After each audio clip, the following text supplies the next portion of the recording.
You are listening to Radiant Creators, a collaborative project composed of people whose passion, purpose, and dedication requires forging their own unique path of empowerment and livelihood.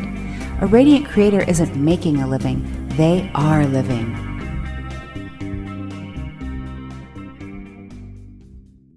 Here we are on Radiant Creators. We've got David DuByne, Adapt 2030. He is in Asia right now, Taipei, Taiwan. And I got to ask, what are you doing over there? Well, when I saw the future, I started working in China, because you have to understand the reason I'm into this grand solar minimum, the changes that occurred on our planet here and are occurring. I used to be the most staunch global warming believer, CO2 believer there was on the planet. I even started an algae biodiesel company in China back in 2006 and 2007 with 5 other American guys to produce oil from algae using bags floating on a fish farm out in Sichuan province, because they had millions of acres of fish farms across China. You're not using land at that point. So being such a staunch believer in CO2, I actually took action to try to mitigate what was going on with CO2. Now, the economy collapsed over there, and we had a few problems producing energy in China, being a 100% owned American company startup there. Went down to Myanmar and started trading Arabica coffee. This is the interesting thing, is because the farmers in 2012 and 11 started telling us about cold weather crop losses that they were getting down there on the plants. And I said, well, that doesn't make sense. Burma, Myanmar now, but formerly known as Burma, is an equatorial band country. So when I heard cold weather crop losses, I didn't understand what that really meant to me, because we were looking out about 5 years to see if we could bring on more supply, because you had to pre-buy the seedlings and they had to raise them up and then plant them out in the fields to give you the extra acreage to bring on more tonnage. But then I started looking into it. Why were they getting cold weather crop losses for several years in a row?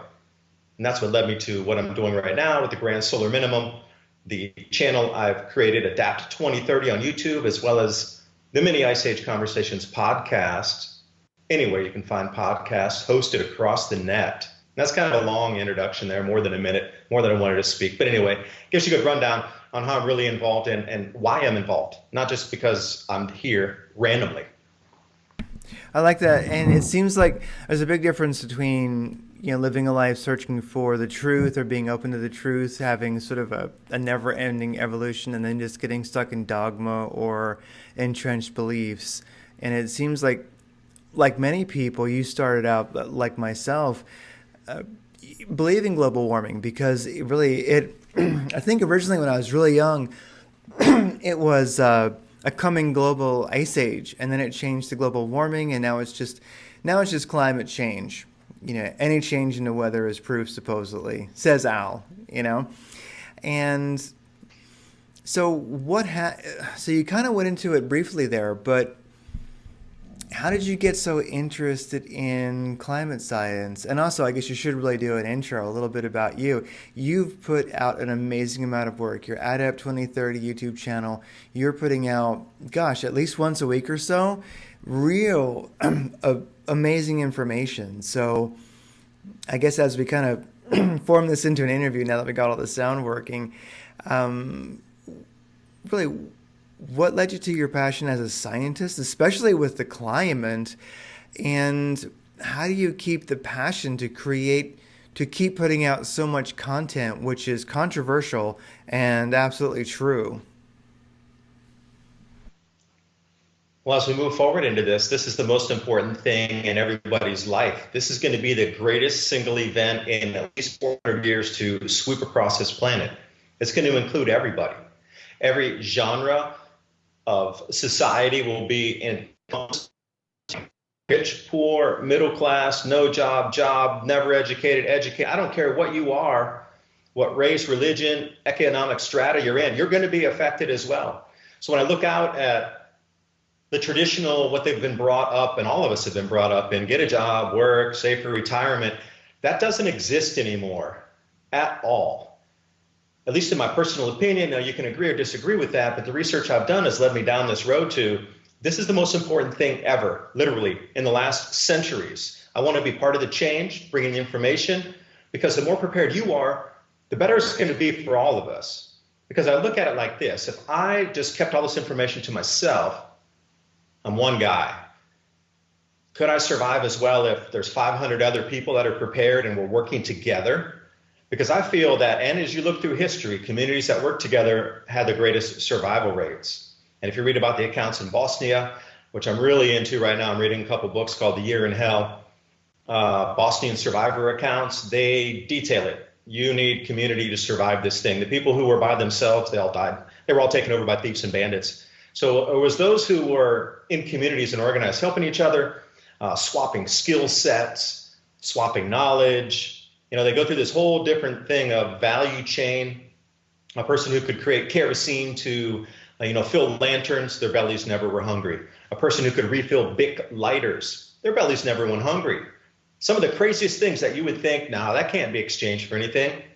They were living off of just trading Bic lighters and refilling Bic lighters. That's how valuable to start a fire, a skill set it is. So, I'm trying to read as much as I can about prior accounts of what happened.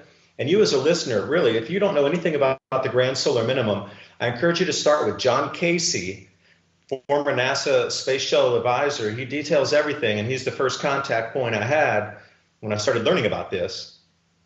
I followed his research, and, going through history, your skill set is going to be your greatest asset. It's not going to be such a physical thing. I mean, it could be, but the skills you have in your head to be able to trade value for somebody else, moving down through all these changes, because these changes are so unknown to us. I mean, certainly it happened in 1600s, 1300 or 1200s into the 1300s, 800 AD, 400 AD, turn of the second millennium, back when birth of Christ, 400 BC, and routinely these 400-year marks in time, we get these repeats. This time we have different technologies, different kind of communication devices. We can share, swap different types of information. So it's going to be different. We can't just look back in the 1600s and say it's going to be exactly like this. It's absolutely not. It's going to be continuously morphing, changing scenarios and move forward. So your skills, you're going to need to build those out, because as the world morphs around you, if you still have the skill, you can just plug it back into where the world has moved to. And if you're smart enough to look out a few years to see where the world's going, you can place yourself there, so when the world catches up, you're already right there. That's what I did a few years ago with this channel. About 5 years ago, I thought, we're going to reach this point where there's going to be a global awakening. And then here we are right now.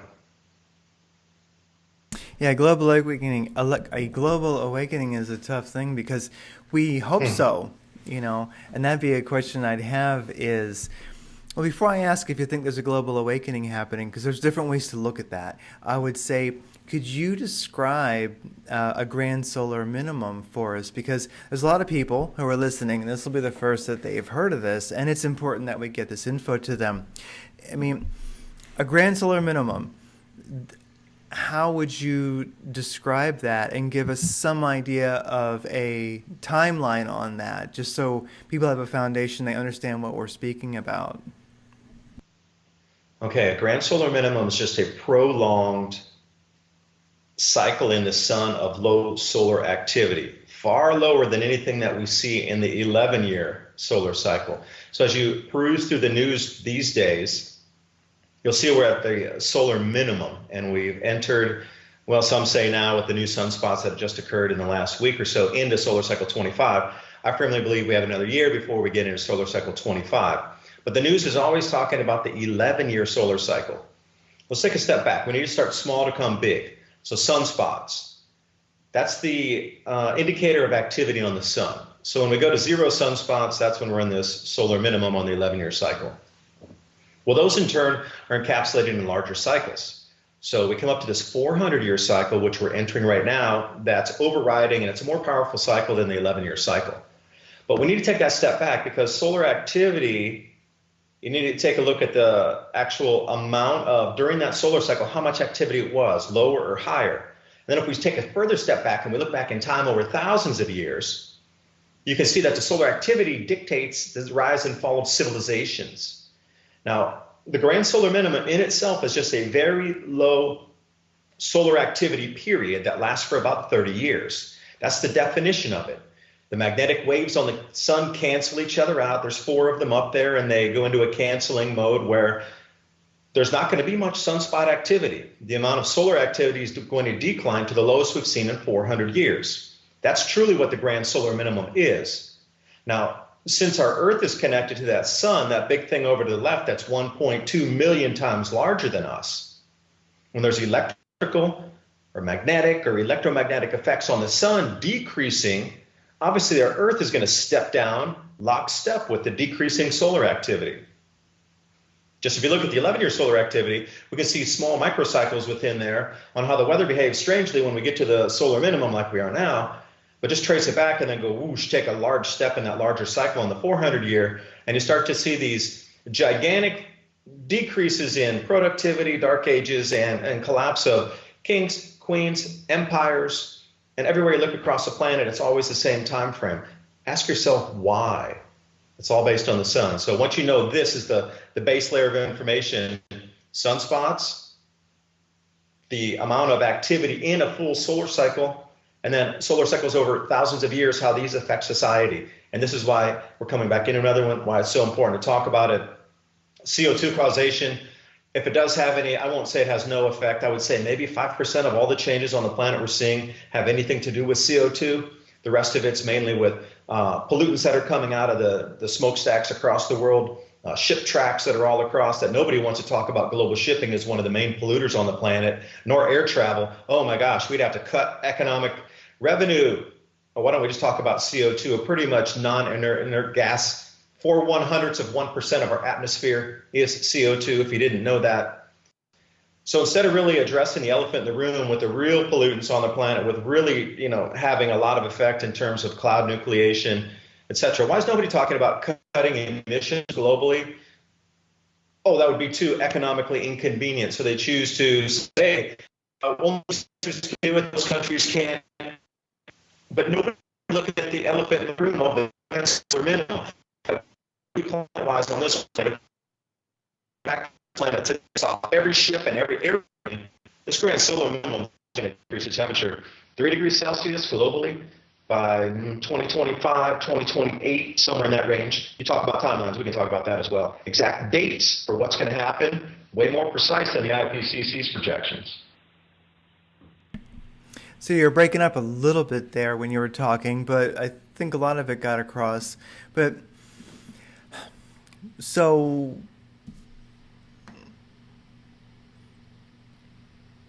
with the grand solar minimum coming, being very inevitable, and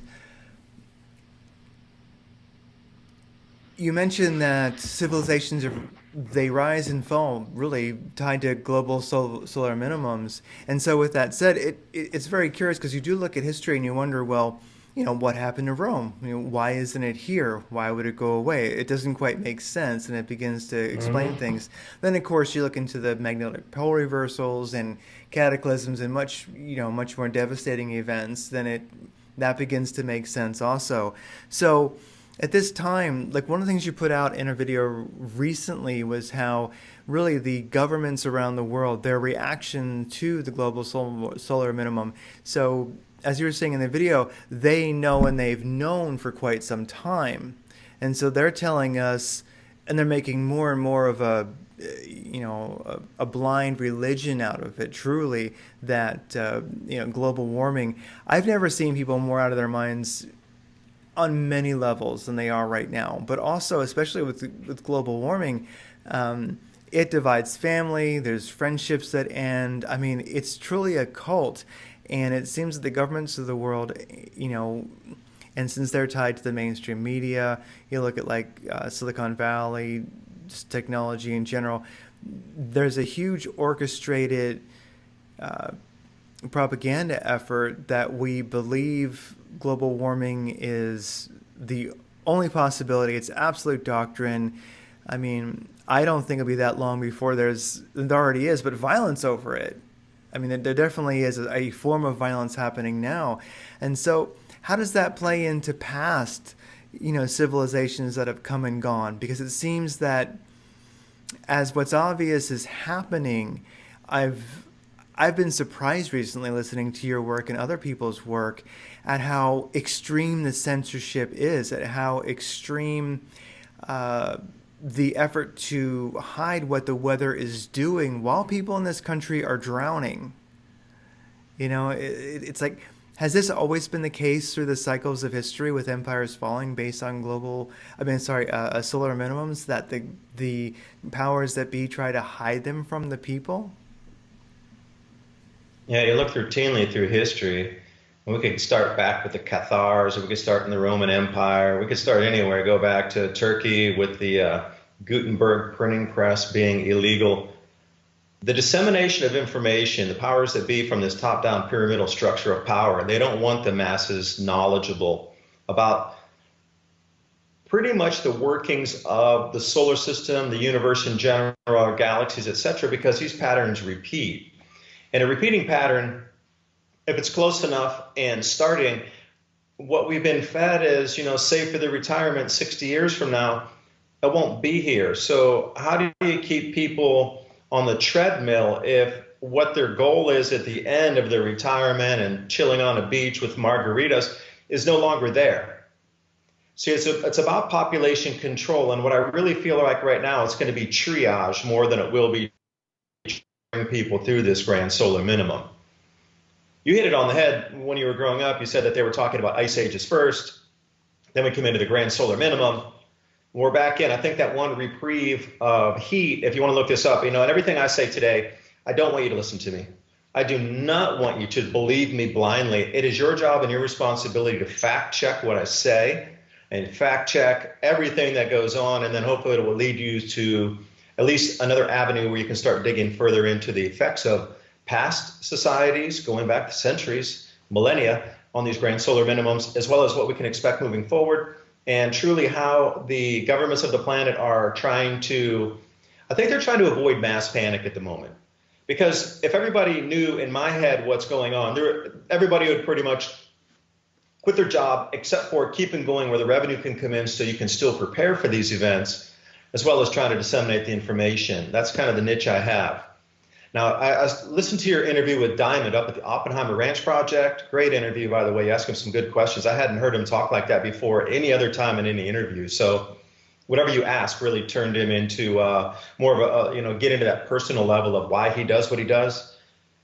But he said something interesting, like, nobody's messed with my channel. I haven't been demonetized. Nobody censored me. Well, since that interview, his channel has been totally demonetized. Every video, over 1,000 of his videos is totally demonetized, and several of them have been completely removed.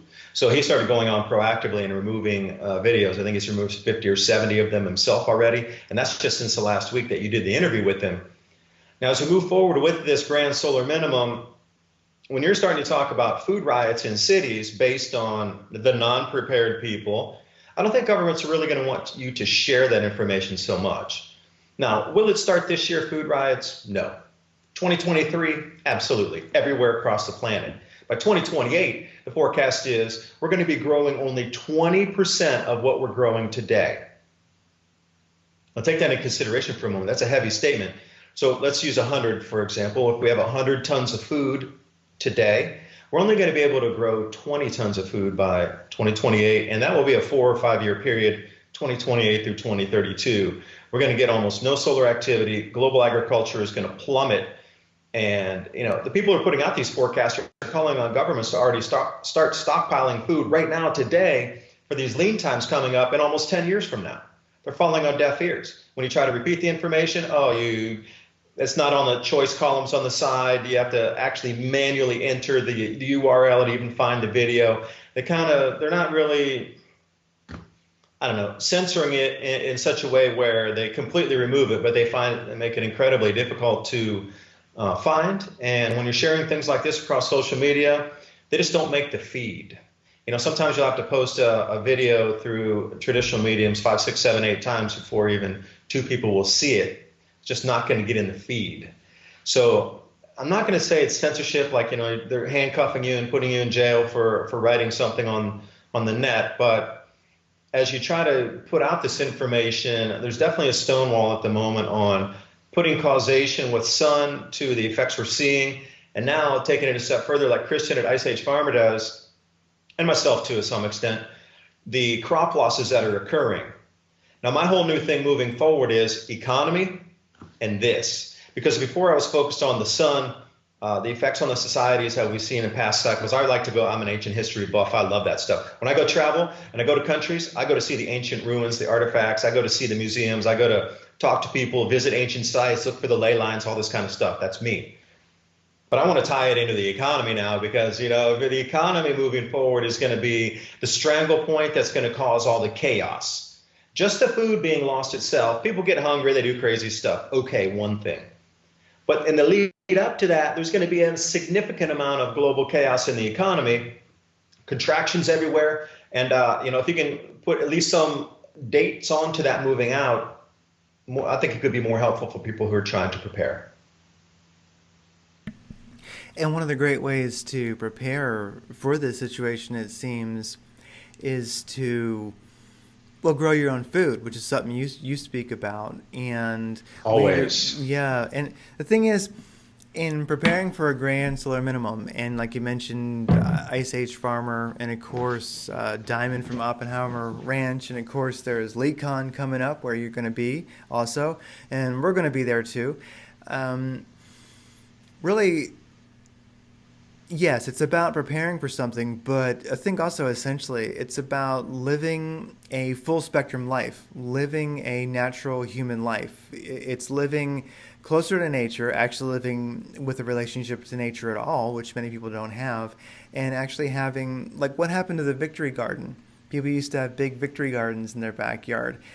People, I think our grandparents especially, they would have a large closet full of food. They would preserve food that they grew. So it seems that we are really living in a just-in-time economy, which when it comes to a grand solar minimum, especially one that people don't see coming, you know, we're living on the edge of disaster because if there's no food in the store, we're starving, you know, within a day, an individual. Maybe not starving, but they don't have what they need. So it seems like, what steps are you taking to be a full spectrum human, to live as we should, to have a sense of and a reality of sovereignty, to be able to take care of yourself if the world outside goes away? If Amazon Prime doesn't work tomorrow, how do you keep going? Yeah, again, the physical dense level is the last thing you need to worry about. The first levels are your mental and spiritual readiness. The physical readiness comes after that. So the reason, again, that I do the channel is so you don't come at it with fear, because fear is paralyzing. You know, after a while, you get numb to that fear, so it could be dangerous as well because you're numb to the fear. So if anything happens, then, you know, I wasn't afraid because I got numb to it the whole time. Understanding the mechanisms of the change is going to be one of your greatest assets, because once you understand the mechanism, you can actually yourself look out a few years in advance and see in your area what's going to happen. Is it going to become wetter, colder, drier? Because as you look right now, I'll give you just kind of a simple way to look at it. I look for years of 3. So if the same weather patterns are pervading for 3 years in a row, that's not just random happenstance. That's the new trend on where the jet stream flows are setting up to lock in place later on around 2025 to 2028.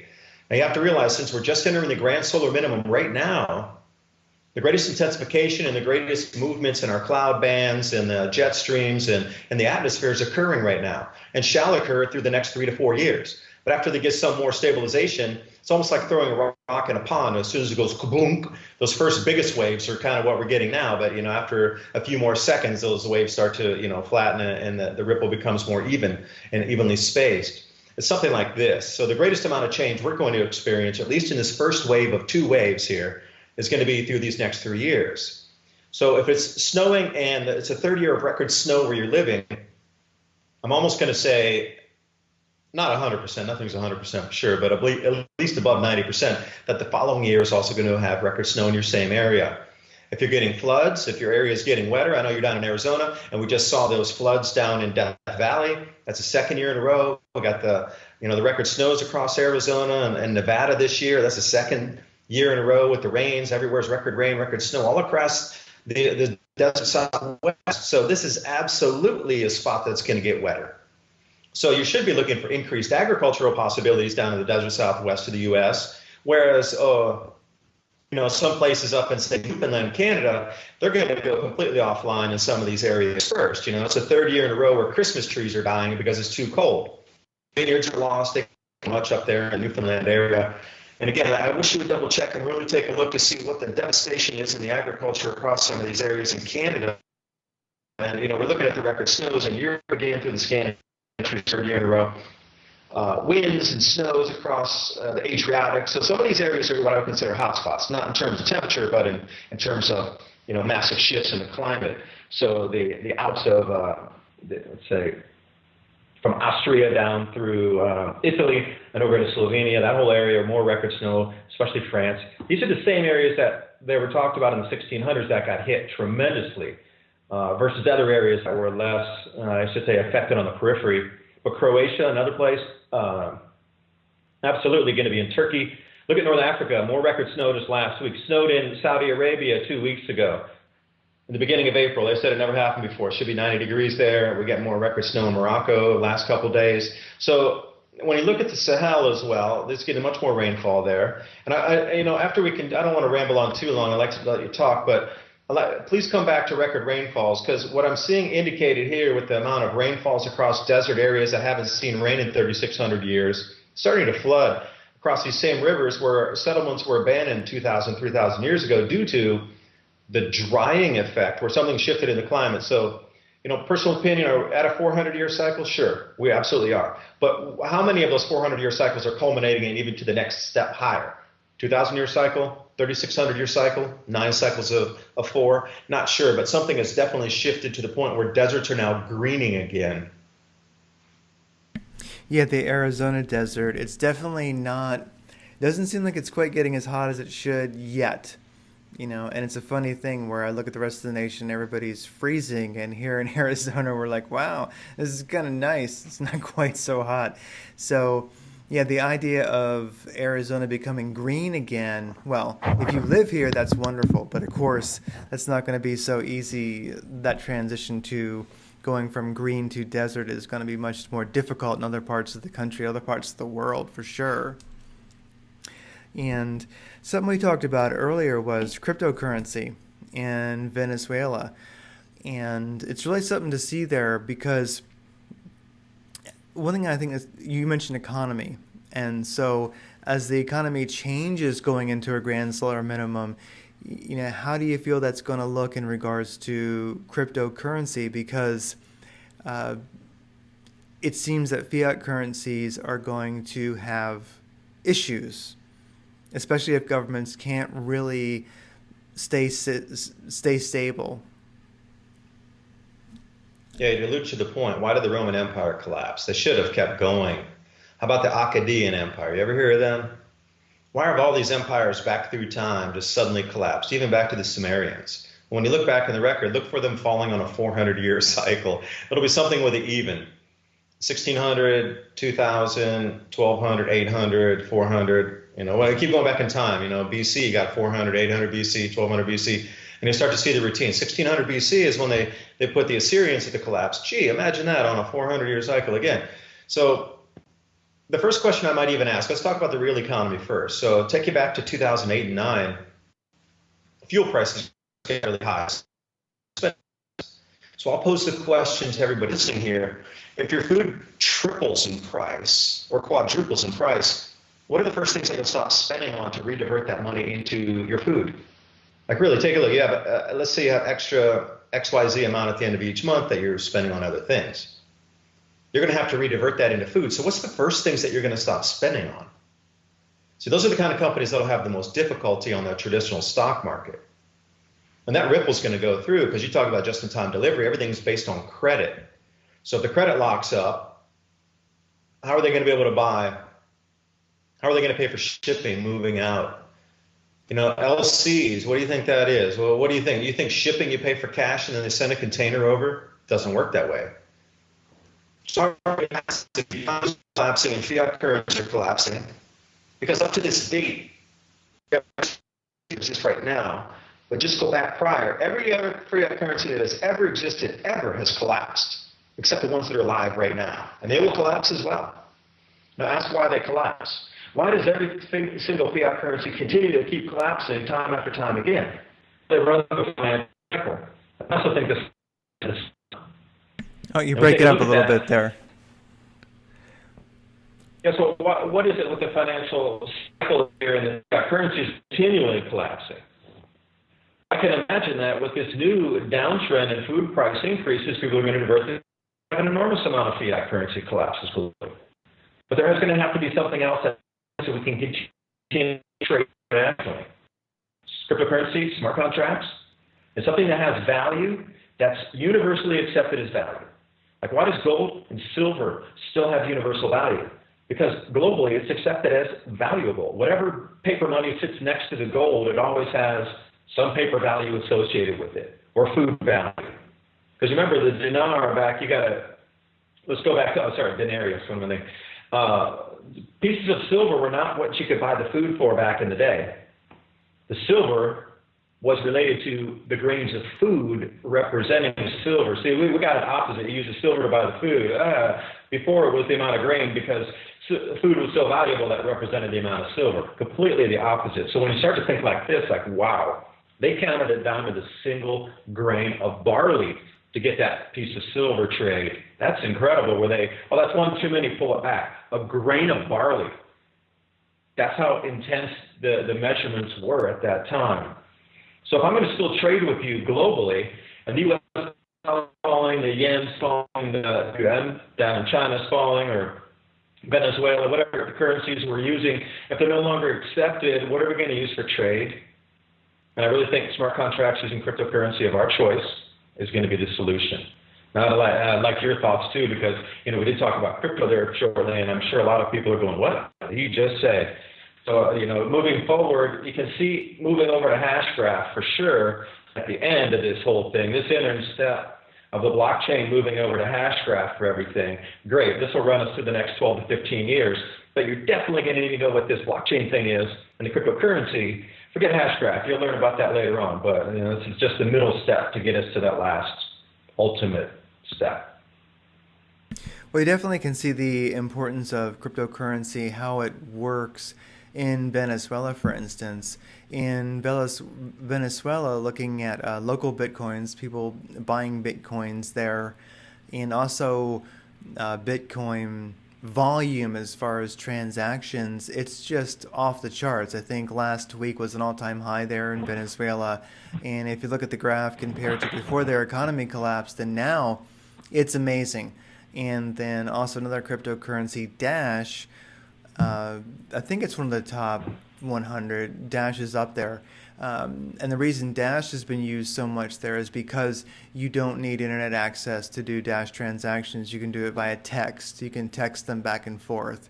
And so something that I know I look into that I've been studying is the ability to make cryptocurrency transactions without internet, person to person. Dash helps, being able to text helps, but I do see something that I think is important to do is you can always print a paper wallet, and you can be Bitcoin, and you can just say, okay, I'm going to have a bunch of printed pieces of paper basically that enable me to give somebody $20 or $100 or $5, and you just have stacks of those because how do you do cryptocurrency transactions if you don't have an internet?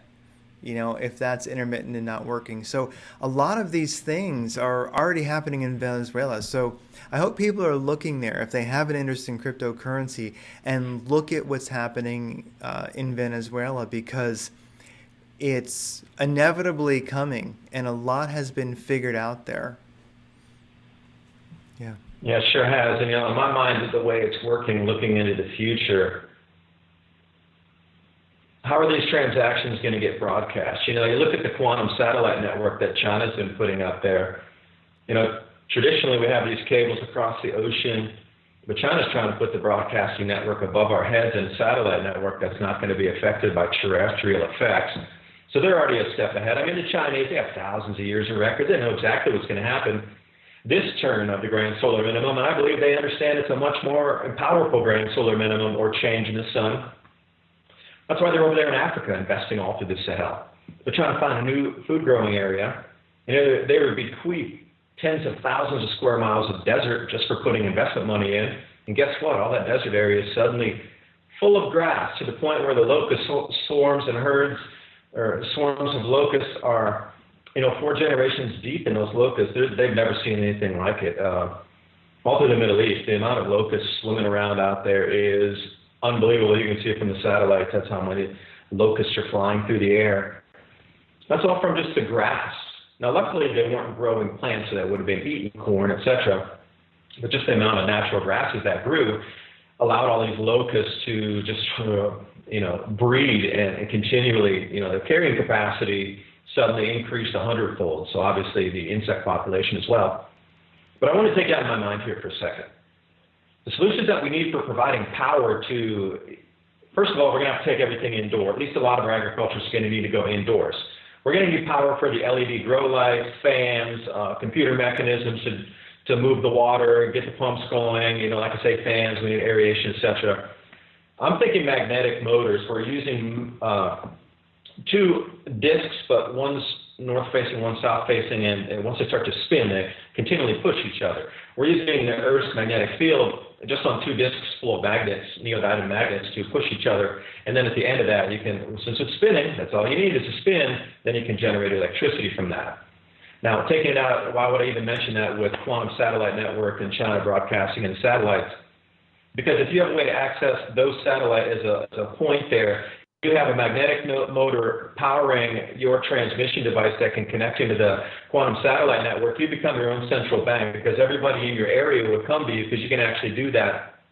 Instead of using paper chips, you can come back into actual broadcasting and getting those blockchain verification and updating everything through your network. If you can have access to a satellite uplink, and you also have reliable power, which you can create yourself, relying on the Earth's magnetic field.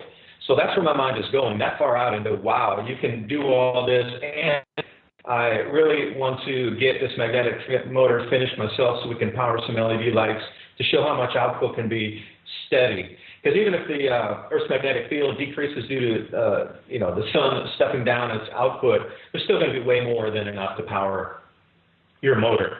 And my first thought for you would be Tesla, Marconi, and Brown. And Rife, Dr. Rife, R-I-F-E, to see what kind of healing properties could be done with electromagnetics, and also what kind of power can be generated just using magnets. These are things that have been suppressed from us for so long. Why should I need to buy power when I could create that power in my own home? On a little device that's about this big, I just don't get it. We've been so boxed in on the way we think. So people go, great, he's got about magnetic motors and blockchain up the satellite. Look at this guy. This is the way it should have been like 50 years ago or more. 100 years ago, we should have these free energy devices. But now we really just need to start thinking out of the box. We shouldn't need in boxes to think outside of.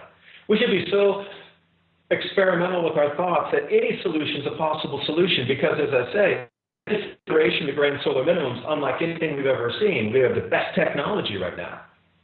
Why shouldn't we utilize it in every way, shape, or form to help us get through this?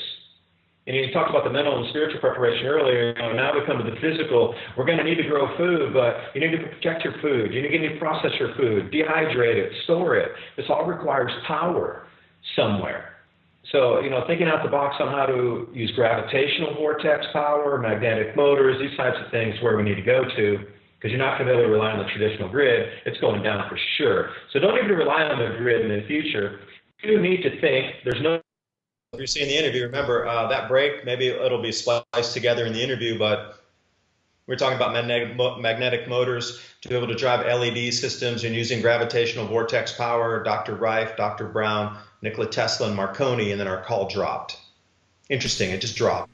Locked up and dropped. Yeah, that's really something. It's not too common. I mean, sometimes you get a little jitter, especially when you're using, video, but yeah, I've done interviews with people in other countries, Australia, and definitely it's unusual that a call hangs up completely and drops. So it's that would actually be a first in all the interviews that we've done. Actually, it would be exactly that. So with alternative, forms of power like that, so would solar be off the table at that point? I mean, if a person has solar panels on their home or stashed away, is that going to continue functioning in a solar minimum? It will, but some of the forecasts have put up to a 25% decrease decline in the total overall output. So as we march forward, there's going to be declines in your solar output on the panels. So some companies are overbuilt by XYZ percentage to make up for the losses that are already built into the next 30-year model for what the sun's going to do with its output. But will still be functional. There'll be a lot more volcanic ash in the air as well. A lot more cloud cover these days. If you notice, it's raining a lot, and there's a lot more cloud cover all over the place. Increasing cosmic rays. We're going to look for more cloud cover, galactic cosmic rays causing this band specifically, just so you know, market between 15,000 and 18,500 feet. This is where Heinrich Svensmark and his team have come up with the galactic cosmic rays bombarding our atmosphere as our magnetosphere weakens due to the sun weakening. That is where the main predominant band of increasing cloud cover is forming and shall form, 15,000, 18,500 feet. And I really encourage you to watch this free video on YouTube. It's called The Cloud Mystery. Again, The Cloud Mystery by Heinrich Svensmark. They detail about what's happened with our atmosphere going through these next 20 years. I mean, Rivers from the Sky is pretty much a short Cliff Note version. And increased cloud cover, decreased agriculture production, and decreased solar panel output. And you mentioned volcanic ash. So it is common, I believe, during the a grand solar minimum that there's increased volcanic activity? Yeah, that's right. In the silica-rich magma chambers. So it's not every single volcano is affected by these. It's a specific type of magma, silica-rich magmas. So when you're looking at the effect regionally or continentally of a volcanic eruption, the further north the volcanic eruption is, the better, literally. I mean, it's still terrible for the regional area because the way the cloud cells are, taking one band of moisture, moving it to the next, moving to the next. So like the Hadley cell would be the most famous, 0 at the equator to 30 degrees north latitude. So if you have these eruptions that are equatorial, let's say Indonesia, they get carried literally from the 0 degree at the equator up to the 30, and then it just gets reblended with what's moving from 30 degrees to 60 degrees, and it just keeps getting carried north all the way to, hey, that's how they found all that volcanic ice or ash in the ice cores up in Greenland. It was carried through the cloud cells. So if you get something that occurs at, let's say, 30 degrees north latitude, it's only going to get carried north further up to the pole. That's it. It won't reverse itself and go back down to the equator. That's the whole thing. Is VEI 7, just really a word of warning. If you read on the news somewhere that there's a VEI 7 eruption, you should take the rest of the day off from work and go get as much money out of the bank as you can and go buy food that day. I know it's a little unfair to say go hoard food yourself, but be one of the prepared ones, because at that point, it'll take just mere days before they understand the ramifications of how much ash is coming out and down. And there's going to be a discernible difference in availability of food moving forward from that point.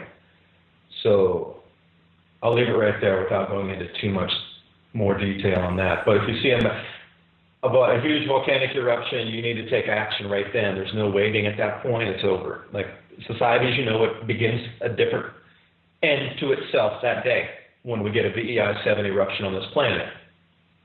What we've seen with like Mount Pinatubo, the high 5s, maybe a 6, it dropped global temperature 0.6 of a degree. Now the ash fall in itself was something, but it blew out over the Pacific, and there was some ash coming down in South Central America, North America too. We got a little bit of that. It did go around the world, turned all the sunsets really red, but you got to realize that was orders of magnitude smaller than something on a 7 or an 8. If we get something like a Tambora eruption again, this is causing a year without a summer, that would devastate our agriculture the very first year. So whatever was out there, it would start snowing in August. So we would lose all agriculture on the planet that very year. Now, depending on where we were in the planting and the harvesting cycle, and also depending on which hemisphere it was, very little time left to grow out of the ground, and the following year would be we would have almost no food production. Projections are going out. We can grow 20% of what we're going to have by 2028 to 2032. But if we get a huge eruption, that timeline is pushed back to that day. Pretty much the very next year, we'll have very little food production globally to bring it indoors. This is a skill set. Can you put a vertical grow tower in your house, set it up with LED lights, get the fans right, get your nutrient mix right, produce food? Or can you set up an old disused shopping mall as a grow center and then a processing center? Where's your power going to come from for that? These are the skill sets you're going to need moving forward. Anybody who can do that, I guarantee they will protect you, and you will never go hungry, and you will survive through this like you've never been treated before. You need high skill sets that provide high value that will let people live. And if you can do that, they'll make sure you live because you're going to make sure that they live. And it's a symbiotic thing here. There's no selfishness. This whole paradigm we grew up in is get as much as you can. The person with the most toys wins. That's gone. You got to change the whole mental mind frame here of working together, providing value, and doing it in a way that helps everybody along the chain that's involved with what you're doing and how it touches out and moves that way. Yeah, something you say about malls no longer being needed, being great growth centers. That's very true because you look at retail, it does appear to be failing recently. It's very easy to see. And you look at malls, and malls are starting to be shared workspaces. They're starting to be a lot of other things other than malls, so not a bad time to start doing that. Well, you mentioned skills that are good to have. Now, I know, of course, we need to look at growing food indoors, and that's something we should talk about. And there's some sponsors that you have that do, that we could talk about. But if a person wanted to start growing food indoors right now for themselves, what's a good avenue to approach that?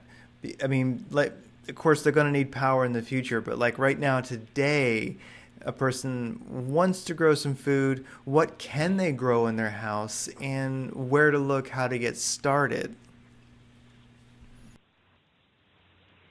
Yeah, the easiest thing I would start with is sprouts, because you can get the very basics of the airflow to keep them from getting moldy inside. You're going to have to take little baby steps. You're not going to build out a full, 64 tower unit inside your house that's pushing out, 20 kg of vegetable a week. You're going to start small. Learn what too much water can do.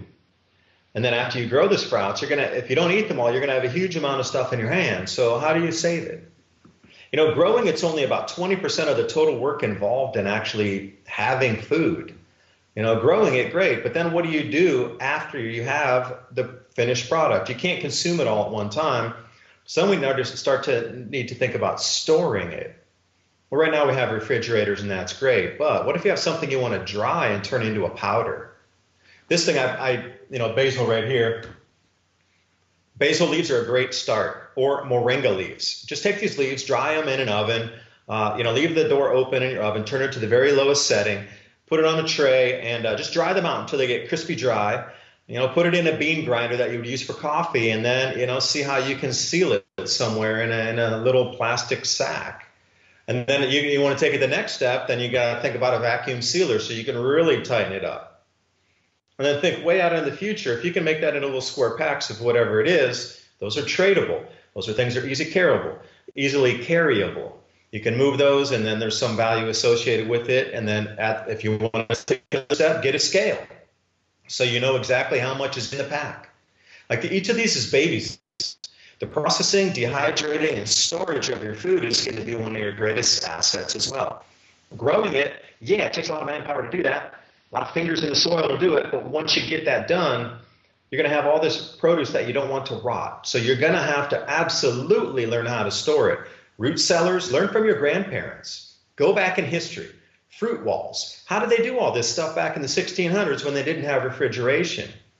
You're going to have to relearn the wheel here, and just some of the incredible basics on how to keep your food after you grow it. So you mentioned my sponsor, trueleafmarket.com. There's no link associated with that. I'm just going to throw it out there. No affiliate link. It's just go to their site. They have sprouting guides, how-to guides. So even if you don't know what a sprout is or how to do it, go there, download the free PDFs, They got about 20 different things you can grow there for free. They're how-to guides. And this is another thing. Scour the internet right now. Quit watching your movies. Scour the internet for as much information you can download into PDFs. Possibly print that off if you have the money, and save those in a memory stick somewhere else offline. So even if the internet goes down, you still have those, and you can still plug them into your computer and take a look at them. How-to guides on everything you could possibly imagine. So think about yourself back in a pioneering lifestyle in, say, 1850. This is kind of where we're going to be going in the beginning until we can get our tech figured out, until the social chaos stops, until there's some stability in our weather, until our economies stabilize, until our governments stabilize. We're going to go through a tumultuous time here, but at the end of it, it will stabilize. But we just need to get through this, first puff of smoke, if you will, and then at the end, it's clean. So these are the kind of basic skills that you'll need, and I encourage you to do as much research as you can. Start growing stuff, even if you have like a plastic throwaway bottle. Just cut it, learn how to turn it upside down with some holes in it so you can get some drainage, and grow a water plant. Grow something you can eat. Even in your windowsill, that'll still work. Just grow anything. Seriously, anything. I don't care what you grow. You got to grow something this year. To experiment, to try something. And I'll leave my tangent there because I can go on and on about how important food is. No, it's good. Well, I think that it's very important to learn by doing because, for one thing, it's great to have a closet full of sprout seeds and to have, and that's great. I mean, but I really think that we learn through doing. There's just no way around actually doing it. And so, vertical gardens are very important. Those are great to have in your house. You can move them around to the windows during the day. You can have some grow lights on them. And it's amazing what you can create in a vertical garden right now. Hydroponics are not necessarily hard. You can do sprouts, you can do microgreens. And once you start doing that, you're going to find what works for you, what works in your climate, and you're going to find, the slightest things like, these things are good after 6 days, but after 2 weeks, you don't want to eat it. There's too tough. You can't. It's too stringy. Yeah, it doesn't work. And I'm even finding that microgreens work better than sprouting without soil. So you can kind of sprout on the screen and you can have your greens like that, but I'm finding now I want to experiment more with microgreens grown in soil, just because it seems that you can just mow those down, then you can start composting that soil again, start over, and you don't have to clean that plastic grid basically with all your sprouts out of it, which kind of ends up being a waste. So learn by doing. If you've got land, that's an amazing thing. Great, you can grow things on it. But grow things in your house. And really, that's just living a vibrant life. I really feel like we're, in preparing for a solar minimum, really it's time to go back to living life as we used to and living life as we should. And I think really, I think you mentioned, thrive during the coming global minimum. That's the idea. I think we can actually enter this situation thriving, and then just continue thriving through it, even though it will be challenging. Yeah, I agree, totally. And again, that's all about the mind frame of being thankful for what you have. This era that we live in right now, nobody's satiated. They all need the next thing. They all need the next fix, the next good, the next whatever. Oh, I need another one. I'm not happy now. I need more. Well, your first step into gratitude and being thankful is what you have right now in front of you. Every time I get a plate of food for me, it just takes on a whole new meaning of, I understand why people, put their hands across the plate and give thanks for the food.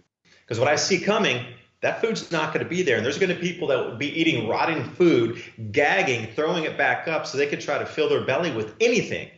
And if you read about the accounts of the siege of Stalingrad, not Leningrad, they're two different. They both were sieged.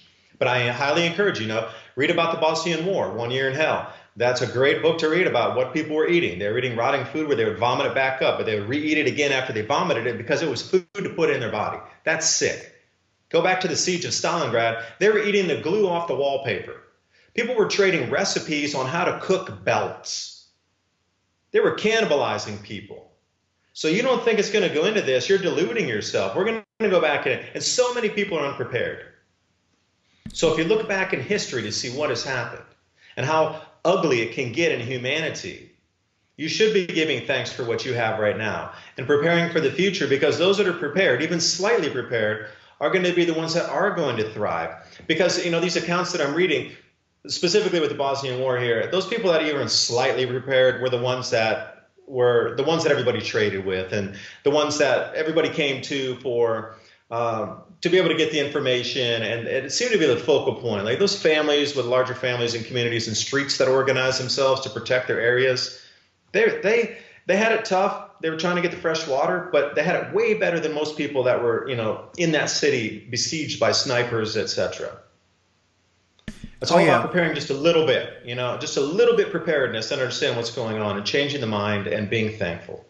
Got off on a little bit there but truly you got to be thankful for what you have and understand that the simplest of pleasures are going to bring you the greatest amount of happiness moving forward. Well, preparing mentally, physically, and spiritually, gratitude is a big one, and then also, knowing this is going to happen because it's a cycle, the same as winter and summer are cycles. This is just the thing with us humans, and maybe this is something I think we've been trained to do, and it's unfortunate. It's not a natural instinct, but it's something that it's been bred out of us. We've been trained to not see our natural instincts, is that we should see this coming. And you mentioned that the grand solar minimums, these do create certain leaps in evolution.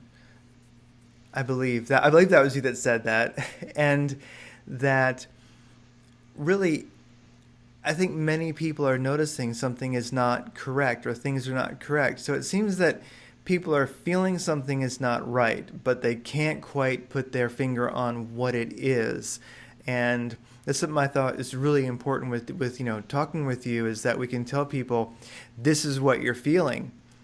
This is what you're feeling coming, and it's natural, and it's just a larger cycle. There's winter, there's summer, there's winter, there's summer, but within 400-year cycle, 1,000-year cycle, 7,000, 9,000, 18,000-year cycles, there's seasons that we're just not aware of because we're not told about them, and we don't have the instincts to be aware of them and feel them coming. So are people's instincts naturally reinvigorated as a solar minimum begins? I mean, do some people get it and start just taking action? No, I'd absolutely say yes. I mean, I think it's actually part of our survival instinct in our DNA encoded in there, whether you know you have it or you don't. It's definitely there for your survival. I mean, it's a species survival type of thing. And, the sun's going through changes electromagnetically. And since we're receivers ourselves, our spiritual bodies are antenna for reception from the greater flow of the universe, if you will, the consciousness construct of information that holds everything in the third dimension together. We're tapping into that. We're part of that. So you're instinctively, intuitively feeling these electromagnetic changes. So, I don't know if you know what the yugas are in the cycle in India about the energetic changes of the human psyche in terms of how we behave spiritually. It's in a cycle as well. It goes from the dark iron age, which we've been in for so many thousands of years now, and we're exiting out of that. So the vibrational changes, and when I talk about how fast energy vibrates, I really mean vibrational changes. As you can see, a sound wave vibrating faster, or an electrical wave vibrating faster with voltage amperage changes up and down. We're feeling the same thing. Our energetic state is changing. So when you look at these old archaic systems that were built, modified, and ingrained in these last 2,000 years of human history, they can't cope with the energetic changes anymore. They existed in the dark ages of the iron, the most densest, lowest possible energy humans can ever experience. We went through that in the last 700 years, specifically in the last 400. It didn't go any lower. On the Yuga Vedic chart going around, we just it can't go any lower. We literally hit the depths of the bottom of human lowest vibration. So every day coming out is vibrationally higher. So of course, old systems keeping us down are starting to disintegrate. People around the world are no longer accepting these reins of chains around them and this putting us into little boxes and limiting our perception of what's possible in this universe. It's no longer acceptable. Everybody's feeling it. There is a global sweep of perception and consciousness enhancement going on. The sun's doing its thing. Everybody feels something's wrong. The governments are no longer working correctly. Economy is twisting. People are feeling it. Nobody's accepting the old paradigms. And here we go right into something else. And it's all morphable and malleable at the moment. And, we're looking for great changes. And everybody's intuitively feeling it. And I'm glad you brought that up, because if you're listening, this is what you're feeling. This is what you're intuitively tapping into. The change on the sun, the change is about to sweep our planet. You're being protected by your own intuition that's going to wake up, something's different, look around.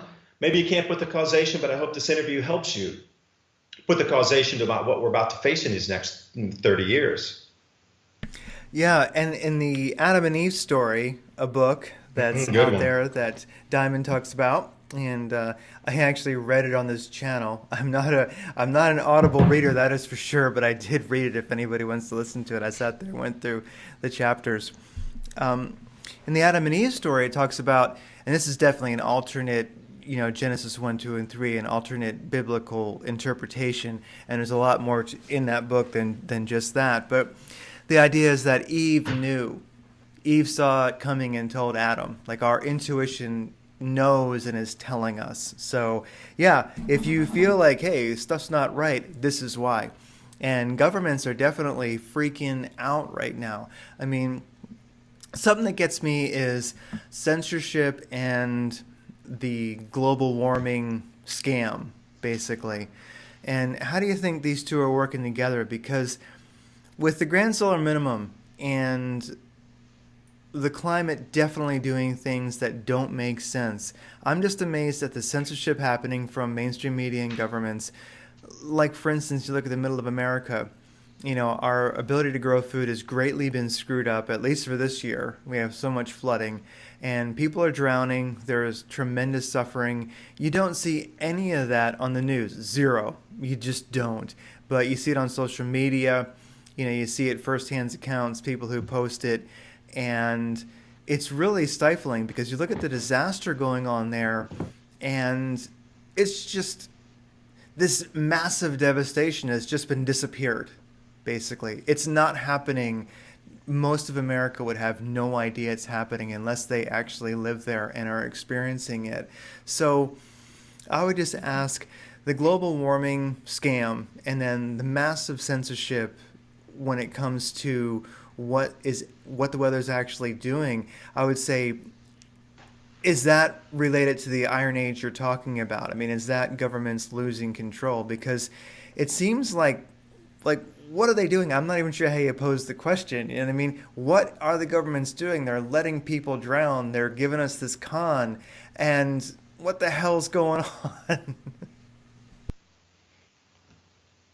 Well, I'll start with they're trying to not mass panic everybody into creating a situation years before the real difficulties come, where they're going to need the police state in place. So the convenient excuse to put the police state in place was 9/11. They needed some great excuse to do it, because if they would have done it without 9/11, there would be an enormous amount of people asking questions like, hey, what's going on? No, we don't need this police state. But now after 9/11, it was just so perfect to put it all in place. Now you need to understand, why are there cameras everywhere? Why is everything being monitored, and why is everything being so watched? Well, I just think they're trying to preemptively get ready for when they really need to control the citizens across the planet in terms of food distribution, riots, etc. But one thing I do want to point out is America lost 38% of all of its stored grain. You understand that, right? 38% of the stored grain in the United States is unusable at the moment due to the flooding. I can't believe that didn't make more of the news. But now what the USDA did so quickly, because the corn futures were spiking, they quickly came out and said, all the area acreage of soybeans, we're going to just quickly replant. So there's 4% of all American area that's growing soybeans is going to be converted to corn this year. So right away, the forecasts going out are showing more corn being grown because of the conversion from the soybean growing areas. But in reality, it doesn't work that quick. As far as I know, it takes 2 seasons to get a full crop in from when they start going. I mean, the soils are still ridden with roots, etc., and the herbicides and pesticides targeted for that particular plant. You can't tell me that what you're putting to grow soybeans is a target in terms of say, fertilizers, herbicides, and pesticides, fungicides, is exactly the same as it is for corn. No way. It's going to take a little bit of time to convert over those exact acreage for grow. And those massive facilities down the Mississippi River, those pumps didn't work they were inundated. That water came over, 7, 8 feet above the levees over these last couple weeks. Those pumps were inefficient. You got an entire Mississippi River flooding into an inland delta all the way up to Missouri, and Nebraska turning into an inland sea, and Iowa's an inland sea slowly draining. You got hundreds of trillions of gallons of water coming down the rivers, overflowing everything, and not a peep on the news. They're just trying to stabilize grain markets and not panic. Again, it all comes back to wiser censorship. It's to avoid mass panic. Because you have to realize, as a government, please walk through me with the mind experiment, everybody listening out there. I'm going to put you in charge of being the government. You rule the world right now. Anything you say goes for the entire planet. I'll give you this power for a minute. You have two choices, A or B. You can tell the average citizen, as much as I know, you can put it on the news every night with the front page newspaper, blast it. You can throw it on every network. Grand solar minimum, food shortages, you need to prepare, you need to do your own, you need to help, you need to do this. Or I can keep everybody completely in the dark, and I can allow my government to continue continuity and getting ready, buying all the supplies that the citizens will be buying, stockpiling for my government with my arms, guns, ammunition, supplies, food rations, medicine, machinery, repair parts, backup generators, repair parts for the backups to the backups, all the while you are not buying. So what would you do? Because by telling everybody what's going to happen, it would create mass panic. I mean, literally, people would check out. There's going to be mass suicides. People are just not going to want to deal with this. And oh my gosh, you're going to have to rely on myself? I'm going to have to take culpability for my own actions and no, I want government to do that for me. We've gotten to this most lazy society. And then if I'm calling people out for being the most laziest of the laziest, wanting the free handouts and don't want to do anything, hey, don't bag me for it. Why should I be criticized or mauled through the internet for pointing out just the workings of everyday society and the truth, the obvious? I'm pointing out the obvious.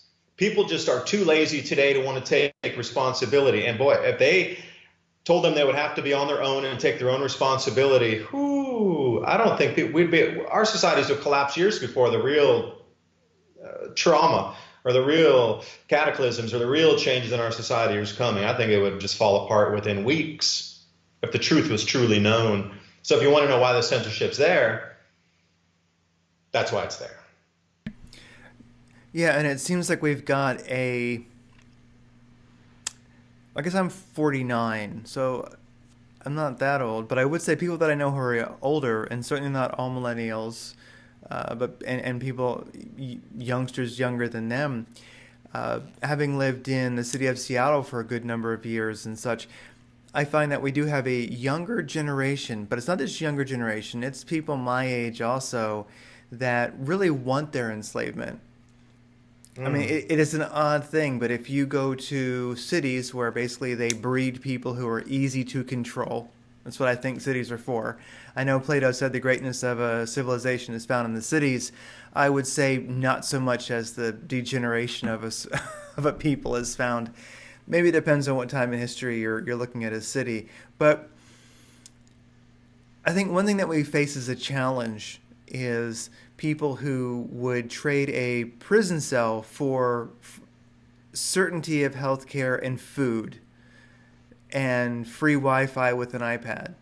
I mean, it's a unique time where it just does seem like there are people who really, they savor and they coddle their weakness and a desire quite literally just to be taken care of, but more than be taken care of, they're willing slaves. So it is quite the time to have a grand solar minimum where it's not just a person might not be ready mentally or physically or spiritually. Those are different aspects. It seems that I'm not sure if a lot of humanity, at least what I see in cities right now, has a desire to fight for their own sovereignty, really for their own lives, because they're fighting for the opposite right now. So it seems like there might be some people who are waking up intuitively to it, but it seems like there are some people, maybe they're waking up to it intuitively, but they're hiding under a pillow or something. Yeah, that comes back into it. Will you be pushed into evolution? I think that nobody really moves or changes their position until their back's against the wall and there's some kind of duress state. Then they change.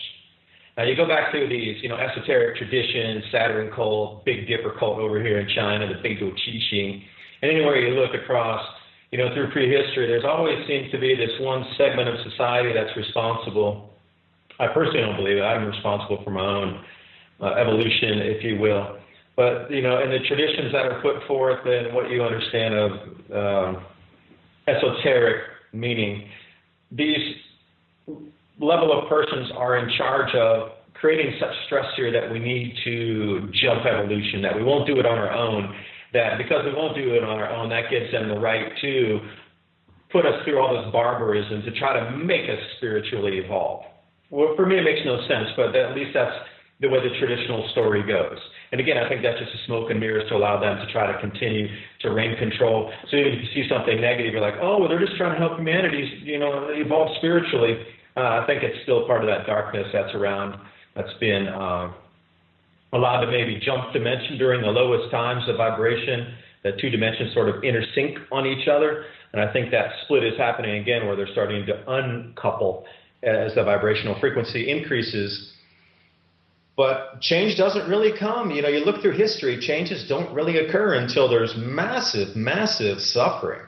The greatest leaps in technology only occur when there's no other choice. Absolutely, you're going to die or you're going to change. And it seems like that's when the changes in our societies in terms of, science, evolution, adaptation, different ways, methods to do something come. But until that time, everybody's so happy and so content being like sheep, to sit there, take care of you like a house pet somewhere, and you're super happy with that. You got warmth, somebody's petting you all day long, free food, whatever. People don't want to rock the boat. And that's one of the things in China, too, is you look at the internet censorship and you look at the government control, and you got the internment camps over there, and everybody's monitored, and the social credit score, and it's just a living prison over there. But everybody's lives are getting better. So if you're getting better food, better health care, better electricity, more stable, workings of your life, you got roads, cars, transportation, the lives are actually getting better in China for the average person. That's why nobody wants to rock the boat over there, because what they've seen during the Mao Zedong era with the Cultural Revolution, the Great Leap Forward with 45 million people starving to death, nothing working, everything dirt roads into this massive new upbuild where, man, we got full cities, we got apartments, electricity. I don't want to go away from that and go start living back in a mud hut with no electricity again. So what the Chinese government has done is done the exact same thing the American governments and many governments, European, whatever. They've given everybody comfort so they don't question the government and they don't want change in leadership, because comfort means inaction.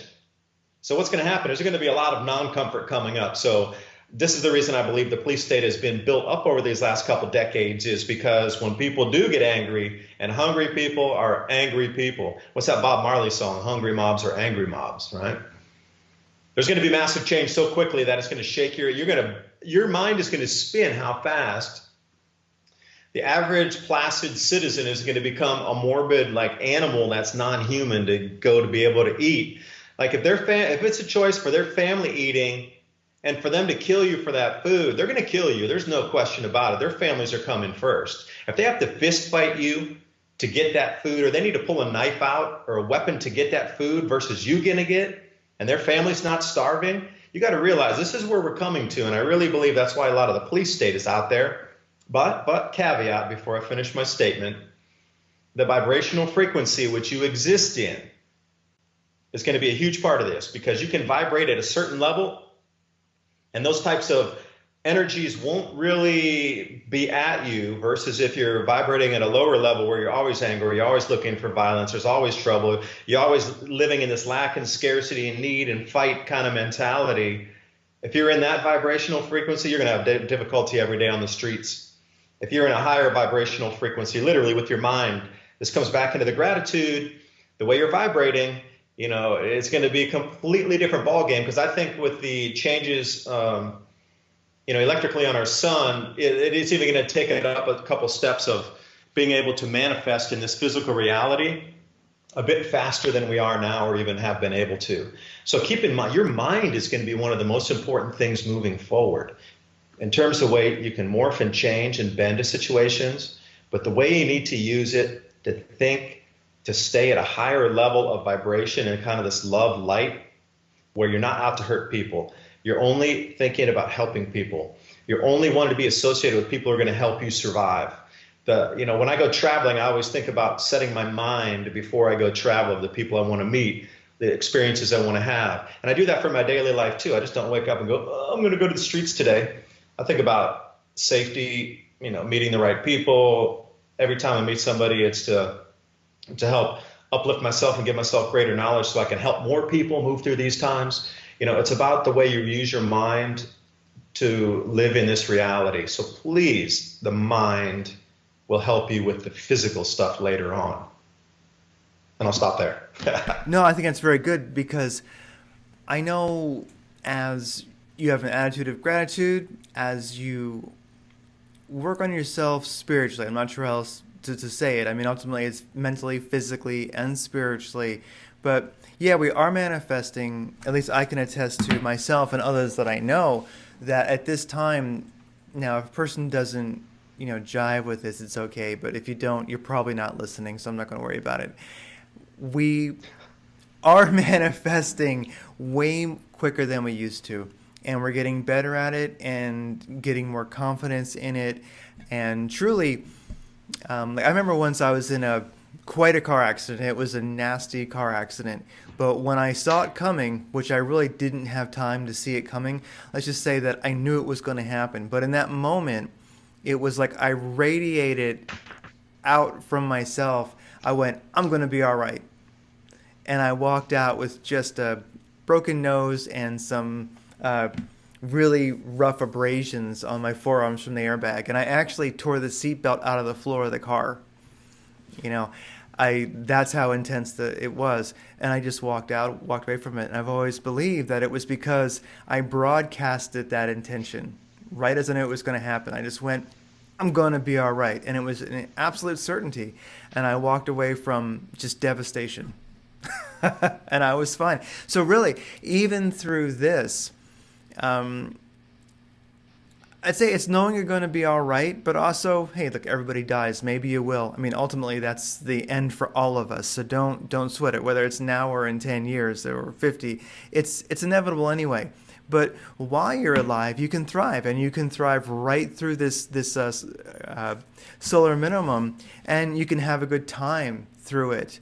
I mean, really, you can enjoy, I do believe this, seeing the beauty of humanity and how it comes together, or you can see the disaster that's going to happen also. But it's all about really what frequency you're tuned into. So I would say that really how you experience this is truly 100% up to you. I agree. Staying on the frequency into things, look at a place called Findhorn, Findhorn. This is a place where they're experimentally putting their vibration into the plants. Like they want to talk to the plants. They, say, "Oh, you're the most beautiful plant I've ever seen. You're going to grow 5 times more than any other lettuce that we've seen on the lab." But they'll put their energy into the plants vibrationally, and I tell you what, the yields that they have coming out, there's no other explanation for it than their consciousness projected onto those plants is causing those plants to grow larger. So, we need to get back into, like I say, you need to think so far out of the box that you're not in a box, where we are so locked into your plants can only yield this much. They don't even teach us about using granite dust to try to boost yields. There's so many other little types of physical things we can do to boost yields. How about putting the seeds in your mouth to get the saliva there so it understands your DNA so it grows for you particularly? How about talking to the plants? There's a lot of people who get really good yields. I know some growers that they went in, some bud growers, and they went in and prayed on the plants, and they come out with some of the most incredible strains you've ever seen with such clarity of like instant connection to the God realms on what they produced outside where their yields came in. And beyond what you think is possible physically, there's this new element that you just spoke about, this manifestation element that is allowing us, I think this might be part of it, to allow you to boost up whatever it is, awareness, yields, safety, love, etc. during these times of duress. But can you imagine if you can double your plant yield just by going in and focusing on the plants for 15 minutes a day with a group of people? Like, those plants are going to grow specifically for your group, and how you can, start using, how about using sound vibrations? I don't know if anybody's familiar with orgonite, but if you take orgonite and you put a sound cone into it around that copper coil, then you can use something off your computer to put specific vibration on hertz frequencies into the coil. I built a few of those myself, so you can run it at like 528, or you can run it at 10,000. Different types of frequencies you can run into the orgonite to vibrate the crystals to get them to point to a different level of vibration. You can really fill the air too when you're vibrating it through a sound program to target that crystal to make it spin or vibrate at a certain level. We should be experimenting with this for plant growing and different vibration sounds for plants. There's so many experiments that we could be running that are just mainstream science says that's mumbo jumbo, but it's not. And you can do it in your own life. So if you have your vertical garden growing in your kitchen, if you got your microgreens going, if you got your garden outside going, you can go and do qigong out there in your garden, and you can see how it affects your plants. Because when we do it in the house, the whole house's energy just changes. I mean, you can feel it, and it lasts for a while. It's like daily qigong in the house literally changes the house's energy, And yeah, go and talk to your plants. I mean, there's an amazing series of books, the Secret Life of Plants, Secrets of the Soil, then The Secret Life of Nature, I believe, which really is the most eclectic of all three of them. But just Secret Life of Plants and Secrets of the Soil, and a lot of what we're talking about is spoken of there. Just unique, like biodynamic farming. I mean, and then, people praying to the plants. And so, a lot more is possible than we think, and you truly learn by doing. So I think people would be amazed at how their lives changed for the better, how they were thriving, how much more confidence they would have if they start growing a garden indoors. You just start growing. That's what I really wish for people, because I think that regardless of what the future may hold, what I think is most important is that you thrive today. And I just don't think you can thrive without growing some of your own food, without having also, what do you think of just a connection to nature? Because it seems like if you live in a city, it's not so easy. But if you live rural at all, get out and experience nature. Like, how many people really know what happens in nature near them as the seasons change? It seems like I have a feeling in the Grand Solar Minimum that we all might get closer to nature. And do you hunt and gather in your area? Do you know what you can hunt and gather in your area? And do you have a relationship to nature? Because do you think a person can literally start spending time in nature, cultivate that relationship, and then nature will help support them in that situation because they appreciate it? Like, I don't think nature is seen by enough of us. Yeah, so a couple things there. Yes, I do natural forage. I've taken a couple, I wouldn't say courses, I've had some people go out with me around. We did two different types of, actually three. One was just in the city, like walking around where they're going to be building buildings to look to see, things like nettles. Those are so easy to find. It looks, there's a kind of green plant out here. It looks like a really dark green leafy vegetable.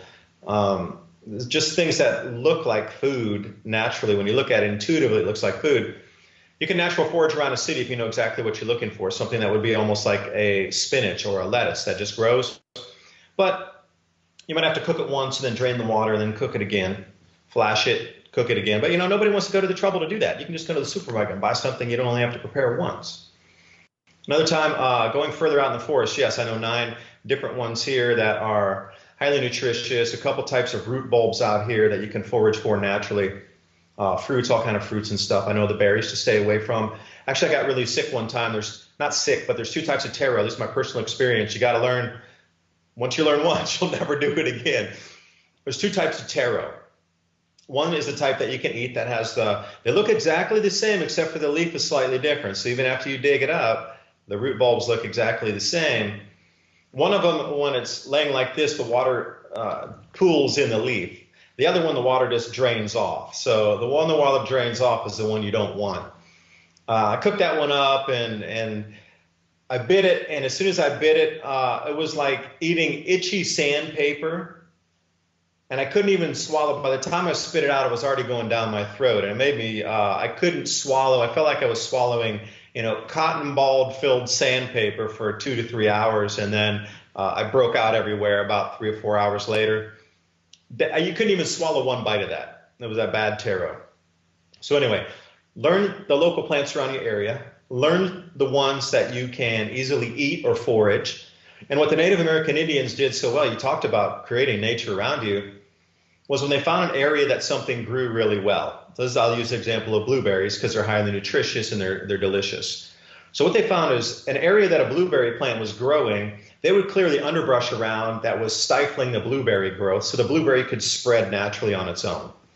So if you're walking around in your home forest or somewhere in your backyard or neighborhood forest, go out and see what's growing there naturally.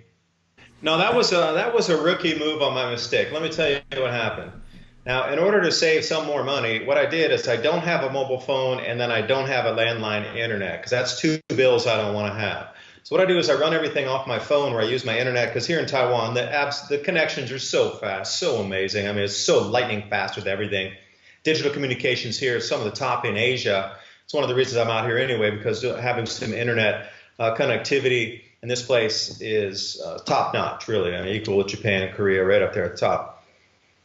So my phone had run out of the battery because that's what's connecting to my computer to allow the Skype call. So no, nothing nefarious in that. It was just a mistake on my part to let the battery run so low. But again, that's this innovative solution I was using to try to cut some of my expenses per month and still have the connectivity. So just, as you move forward, if you need to move some money into your food from other place, how are you going to start to do that? So that's a possible solution. If you're not going to, you don't need to watch TV anymore. You should just cut that bill out of there and just go to your phone and then run everything off your phone as a hotspot to the other necessity devices like your computer that you might need. Every hour you spend watching TV is an hour you're not doing something that could save your life in the future, unless it's something of quality. I'm not going to say just don't watch TV. I'm saying if it's one of those mind-numbing shows, that's a waste of time that you could be preparing to either save your life, somebody's life in your family, or somebody else down the road that you don't know yet that you will meet that could be of benefit or help you and your families. That's the kind of quality time that you should be using from this point forward. Definitely, and that reminds me of fellowship. I mean, it does seem that something essential is to, if it is possible, to gather with a fellowship of people who are thinking along the same lines. I mean, it's odd. Now, when we speak of the intuition speaking to us, it was not that long ago before prepping was a very underground kind of thing. It wasn't on the forefront. Now you go to Barnes and Nobles, or you go to even a supermarket, and you'll see several magazines just on prepping and homesteading and such. So it's in the consciousness, and it does seem that fellowship, having hopefully where you live, if you are connected with a group of people who are thinking along the same lines and planning for the same things, it gives you an incredible advantage. I mean, I think community and fellowship is one of the greatest advantages that we can possibly have. Yeah, it is, because you need those like-minded people that, at least in the beginning, they're with you on the change that are coming. Everybody's seeing forward how the society might move. But you also pointed out a very important part there, the just overall knowledge. Do you think that got there on purpose? Do you think those magazine covers that you're seeing about preparedness and homesteading are out on those front rows on purpose? Or do you think they just organically arrived there?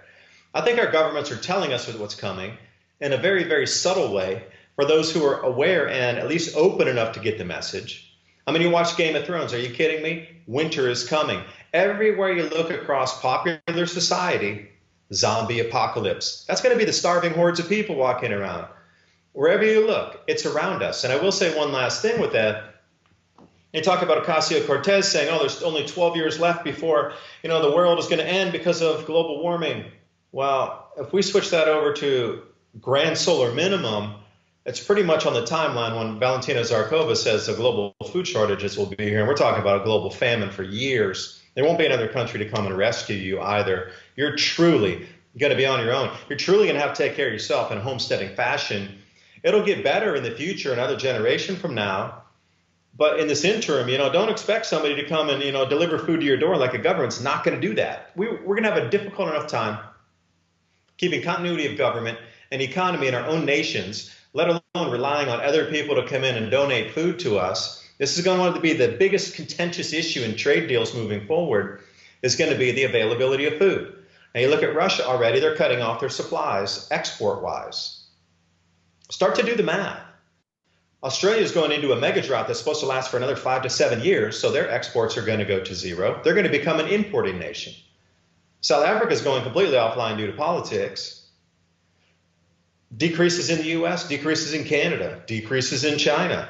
Look at China, all across the board this year, decrease, decrease, decrease. How many more decreases can we take before the world wakes up and goes, oh, we have been losing food production for the last 2 years. I wonder what it'll be like next year and the year after. Because the trend is, if it's happening 3 years in a row, that's probably not going to reverse the trend and go back to bountiful crops where there's an overage of a gain of 2%. With all the GMOs and all the massive new technologies, why are we not increasing food capacity globally? Why has it been decreasing in the last 2 years?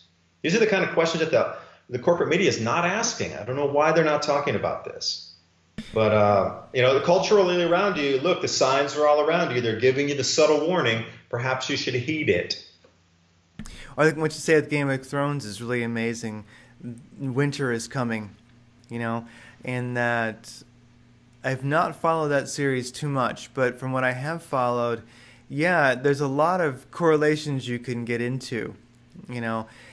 Kingdoms fighting for power.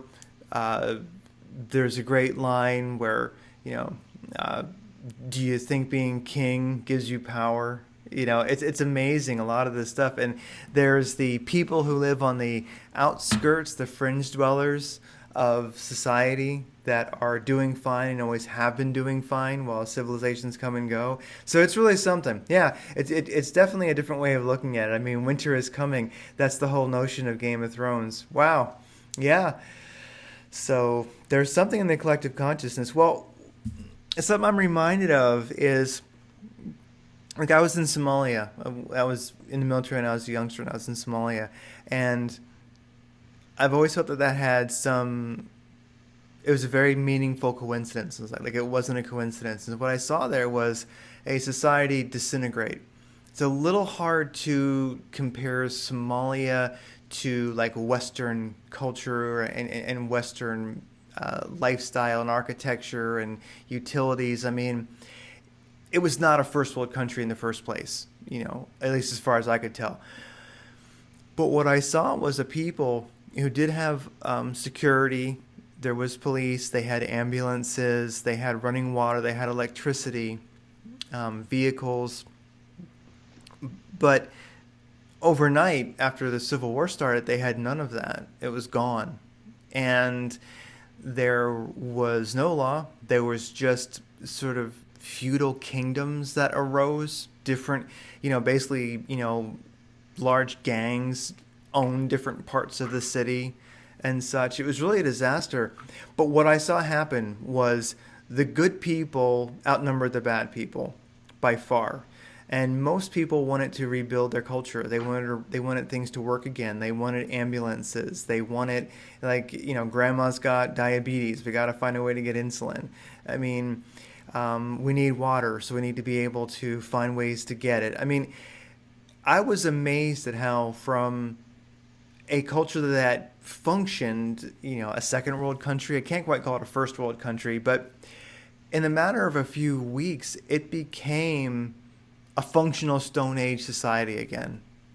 I mean, it's really odd. So I feel that I have this eerie feeling of kind of having some insight on what's going to happen. And it always seems like, and some of the things you said really reminded me of that. If you have your tribe, if you have your family and friends, if you have kind of a group that is conscious of what's coming, for one thing, it gives you people to talk to about, and share knowledge and share what's working and what's not working growing food. And then also, things that I saw make a huge difference in Somalia when it fell apart was you need your security. So you have your fellowship, your group of people, you have a security in that. You need security of your neighborhood, security of yourself and your home. So live where you can do that. And then also, it really came down to those who could grow stuff and sell it and those who could fix things and sell that. They're the ones who did just fine. And then as security was restored, you had markets. Quite literally, all the stores and such were gone, but you had people selling things they grew. You had people who could sharpen knives. You had people who could fix hydraulic equipment, people who could fix generators. Quite literally, it was something to see. And society has a natural organizing principle. Society wants society to exist. So that's just something that I definitely noticed. And one thing that does get missed with all the prepping, it's great to be able to grow things, great to be able to defend yourself, it's good to be in shape and all of that. But one thing I would really recommend to people is learn first aid and secondary aid, and also, learn how to take care of trauma injuries and all these things. It would not hurt everybody who has this mindset to learn how to be an EMT. I tell you, people who are not going to have problems are EMTs. They're going to be protected by society because even if you pull those ambulances around with horses, you're going to need them and you're going to need those skills. Those people are going to be organizing, I think, a lot more than we might think. That's true, and that goes back into the need for antibiotics, or how to produce antibiotics. And when I say that, I'm not talking about, whipping up your own bats of doxycycline or penicillin in your refrigerator or something from an egg. What I'm talking about is using natural plant medicines that we've been using for tens of thousands of years. Like if I give you a kilogram of marigold heads, do you know how to boil that down into a tincture that could be used as a natural antibiotic? What other types of blood clotting plants are out there do you know of? Where if you get a cut, if you're cut on somehow, are you able to, at that point, stop the bleeding using something natural? They found that, again, I encourage you to read this book called A Year in Hell from the Bosnian War Accounts, because it's kind of one of the best accounts that we have of this. And antibiotics were the most precious thing. They were finding people were dying from a skin cut that they couldn't treat. They had mortality rates from you and I would laugh at, like your kid runs and skins his knee or her knee. You wouldn't even think twice about it. People died from that there, just because they had no access to the most basic of basic, even just a simple alcohol swab. So moving forward, and not only if you know how to treat people, but if you know how to create that type of even simple antibiotics. I understand that that's not going to do much in terms if you get a bullet injury or something. And if they found a way, by the way, gunshot wounds, even when they were able to get to hospitals, even if you have a slight, even flesh wound from a gunshot wound or even something heavier, only 30% of the people would live, even if they made it to a hospital, just because of the lack of the resources there. And doctors were ill-equipped, and medicine is going to be one of the biggest things. I don't care if you're the strongest prepper on the planet, biggest mountain person, you get sick and you can't keep your hygiene up, you're definitely going to really have a difficult time. And again, hygiene. You need to keep yourself clean because you're going to the bathroom elsewhere. If your water's not running, what are you going to do with your waste? And obviously some people are not even going to have any plan. They're going to go right next to the water streams, and then eventually that flows down, maybe a lake, stream, a river where people are getting drinking water or trying to cook from that. If you haven't completely sterilized all that, you got all these other people who are going to get continually sick, and the amount of death that came out from waterborne illnesses in Bosnia was incredible as well. Like, wow. People that a simple dose of something that you could buy over the counter here would have saved their life, but they died from these types of waterborne illnesses.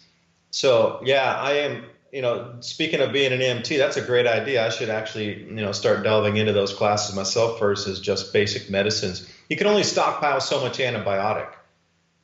There's a shelf life on that stuff. I know things go well past the shelf life, and please don't throw stuff away once it reaches the exact date. That stuff can be kept years and years past what the date is. Oh, and by the way, since you brought up the Army, U.S. Army did an amazing tally of the medicines that they used. So the list was about 20,000 or 30,000 medicines deep. They went through every single one versus what the expiry date was versus the actual real usage past the expiry date to where it really was no longer functional. So they found some things that had an expiration date of, like, say, 2018, you could use into 2025. So even if it's a medicine that's packed and says an expiry date on it, you should check this Army PDF of all the medicines that they use. They're all listed by name. And look at the real end by date. Now, they found that the refrigerated vaccines, these types of things really did. They expired so quickly. But if it was in a packaged product, like a tube of ointment or something like this, we're talking like 8 years past the expiry date, it was still good. So think about that. Don't just rely on the expiry date. That was a manufactured thing, by the way, in the 1980s to get you to consume more, because I know people even today that routinely just look, oh, it's out of date, and they throw it away and they go buy another one. This was a manufactured ploy by the advertising and marketing industry to get you to buy stuff faster. So that wasn't natural. That was a concocted thing for increased consumption. Yeah. A lot of things that can be very surprising with the expiration dates. Like, one thing I found, there was a military study recently. I could probably find it and maybe put it in the show notes, but it was different types of ways of stopping bleeding. And because right now what's very popular is quick clot. That it has, and they actually found, when they did some research, and I hope I can find this study, I think it was the military that did it, that there's all these new sort of quick clot methods of stopping bleeding, and they found that actually nothing works better than just gauze at a fraction of the cost. So it's funny. It's like there's all these new space age ways of stopping bleeding that they've impregnated gauze with and all, and they found that, and it was pretty recent, that no, nothing beats just pressure and gauze. You don't need to put any fancy stuff in it. And some of that stuff will then cause further problems if you don't, if hospitals are scarce. So it's not even a good idea to use fancy blood clotting products. Yeah, and they found another couple of things on the list there that are going to be essentials: disinfectant and the rubber gloves. So exactly for this type of thing, disinfectant for anything for waste, or after you might treat somebody, disinfectant. You don't know what kind of disease they might have in their blood too. Just general disinfectant, soap, so spray disinfectant, soap, bleach, ammonia, this type of thing, and then rubber gloves. So you can do that. An enormous amount of gauze. You can buy that stuff by the kilo in a box. It costs dollars. But those were the most scarce things because nobody prepared for that. Because the government in Boston was telling everybody, hey, everything's going to be okay, everything's going to be okay. And then suddenly everything broke down, and you got the troops running all over the place, chasing people out of their homes and villages just less than a week later. So people were completely unprepared. When they found one thing, the weapons and ammo, if you didn't have that, you were actually at the most harsh disadvantage you could get at. So they found that the number one thing was weapon and ammo, so any types of firearms, and the ammunition. You could have traded ammunition for food, and then eventually they would trade back food for ammunition. That was the number one thing. And then they said number two would have been the antibiotics and the disinfectants, things like this. So in order of ticking down things, you believe that antibiotics and medicines came above food preparation and storage. That's how valuable it was, because even the slightest injury would make you sick, because they were tearing down the doors so they could burn to make, cook their food. People were trying to put ladders over things. They barred their homes in, and people were getting scraped from just daily stuff, broken windows, got to clean it out. And anything could be a life-threatening injury that we would go, oh, we need a Band-Aid for that. Well, they didn't prepare for having 15 people in their family that would all get cut all the time from trying to keep the house safe or the neighborhood safe.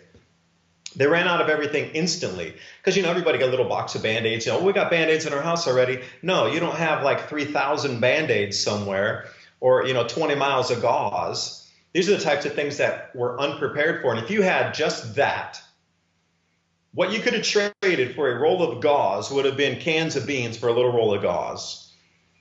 You got to read this as accounts in Bosnia, what happened. I mean, it's the most compelling, up-to-the-date, prepping, absolute value guide that you can possibly get moving forward. And well, you see these changes coming. I see them coming.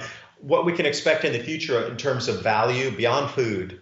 Food is itself a thing. You're going to starve to death or you're not. You can trade beans or you're not. Cans of stuff or not. But beyond that, let's move past the food. Ammo and medicine was the next two things up there. Repairing stuff too. You got to know how to repair some things. Yeah, I saw that in Somalia. And I know people have mixed emotions about it and such. I mean, I don't, but in Somalia, that was something that was absolutely apparent, and it was that you were armed or you were dead. It really was that simple. Or at least you were at bay to the bandits that were wandering around. And so in a sense, if you could not defend yourself, you had no chance. And if you didn't have a relationship with your community and you could not together defend your community, you had very little chance. And I think that's, for some in this country, that's nothing. It would not surprise them, especially when you look at how many veterans are in this country, because we've been in perpetual war for 20 years at least.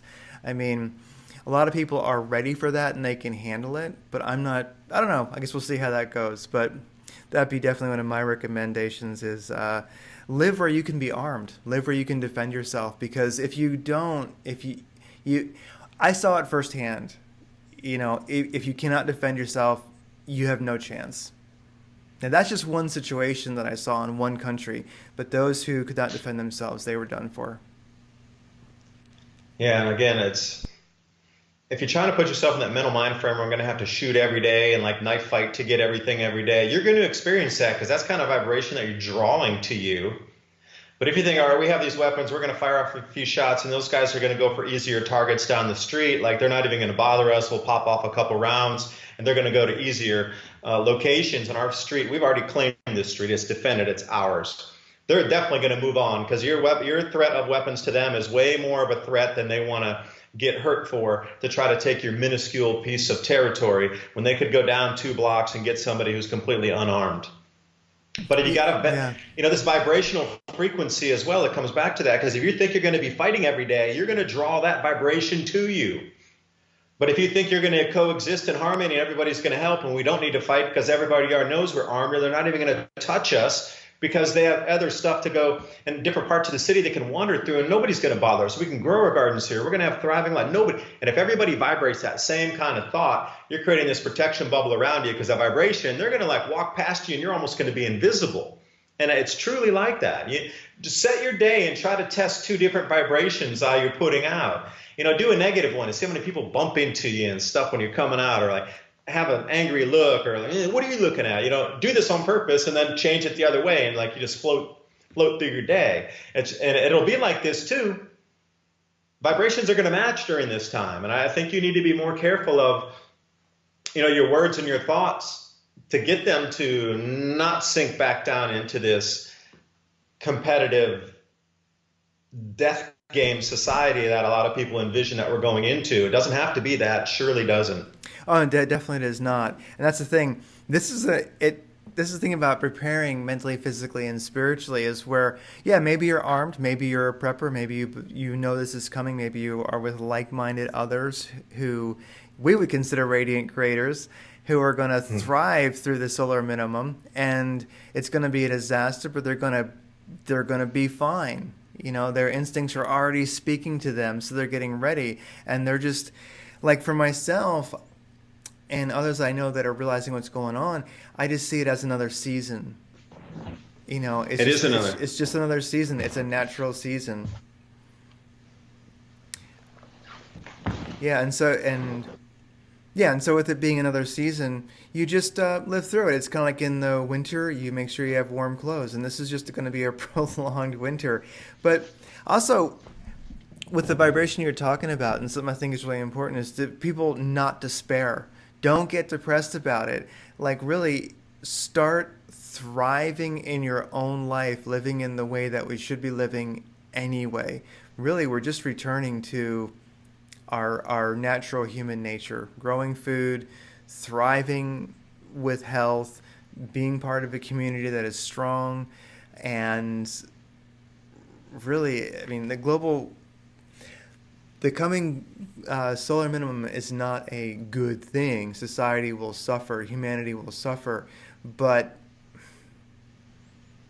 it doesn't mean it has to be a negative experience for you and your community. I don't know. It's an odd way of putting it, but it's very easy to despair. And also when you look at who's 100% ready yet. I'm not, but I'm working on it. And I think that's something I would really recommend to people. And I wonder what you think about that is how can people make ready for this? It just seems like you have to start learning and doing things that interest you. For heaven's sakes, grow some food. Be a prepper. Yes, you can stock up on things, but definitely a community of like-minded others helps you all grow together and get further faster. And when this comes, you probably still won't be ready, but your chances of survival are hundreds of times greater than they would have been. Yeah, it's true. I'll throw a story out here. A friend of mine, Tim, we call him Bamboo Tim, because he knows how to make everything out of bamboo. He started a few years ago reading books on how to just make simple. He started making shelves out of bamboo. But in that time, he's morphed it. I can make anything out of bamboo now. You can make anything. I mean, furniture, doors, walls, stanchions, sofas, anything. You can make anything out of anything bamboo. Now, for him, I can't do that, but that's a tradable set. If he knows how to create fencing and different kind of structures that can be utilized within the community, somebody else can have another skill set that's at that high level. You can learn from them on the go, because it's always routinely when people get stuck in these situations when they're unprepared for it in the wartime. You talk about Somalia, Bosnia, wherever it might be. They weren't ready either, but they learned on the go, and then at the end of it, they were able to survive through these times. Now, I'm not saying don't prepare. That's definitely not what I'm saying. But you're never going to be 100% ready. And even in the prepping community, unless they're living completely in the mountains, completely off grid for like 10 years by themselves, that's really the only people that are going to be truly ready. But eventually they're going to run out of medicines too. So is anybody going to be 100% ready? No. Will some vestiges from our present society be with us during this entire transition? Yes. We're going to have the advantage of at least having some tech with us, some devices like refrigerators now, even if they're unplugged with the electricity, you can still close them to keep a rat or something from getting in there. We can still use some of our modern tech and our modern infrastructure and devices to be able to help us transition through. So do the best you can. I'm learning every single day on how to get food, store food, dehydrate food, and we're building this magnetic motor right now. By the way, those are illegal in the United States. So what I do, I'm not allowed to bring my device back to America. It's deemed illegal. So if you are going to build some of these devices, especially gravitational vortex power, you need to keep it to yourself and do not ask for permits or anything to do this. And I know that's going off in its own set of I'm telling you to do something that's not law-abiding. But if you go say, hey, I need a permit so I can connect because we got this gravitational vortex power plant, this water flow through that makes the water spin and you generate power this way. Salt-Lauter's vortex principles. These things are not allowed in the United States because they're too efficient and they want to keep you on the grid. They'll make up some excuse like, oh, it might cause a fire or something. And if you say, no, I'm an electrical engineer, I can do it myself, they'll come back with something with a zoning permit and make you tear it out.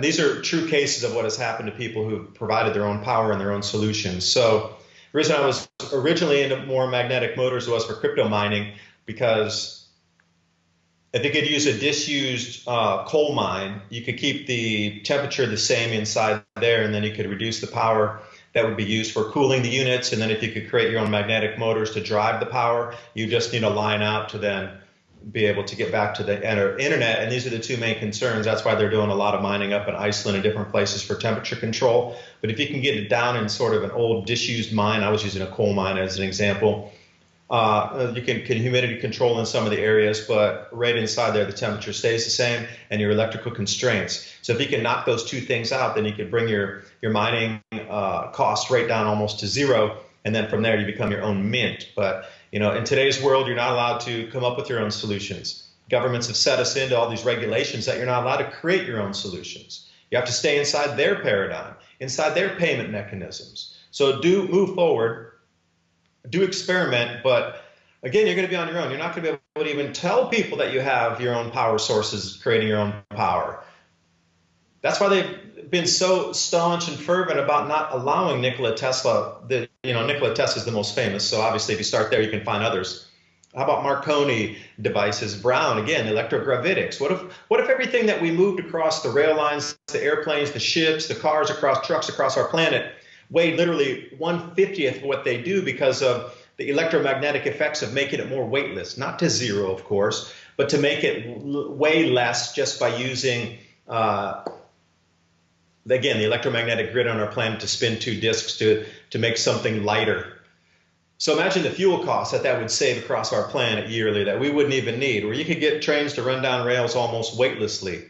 Like, these are the things that have been on the books for 100 years. I went to the Nikola Tesla laboratory in Zagreb in Croatia.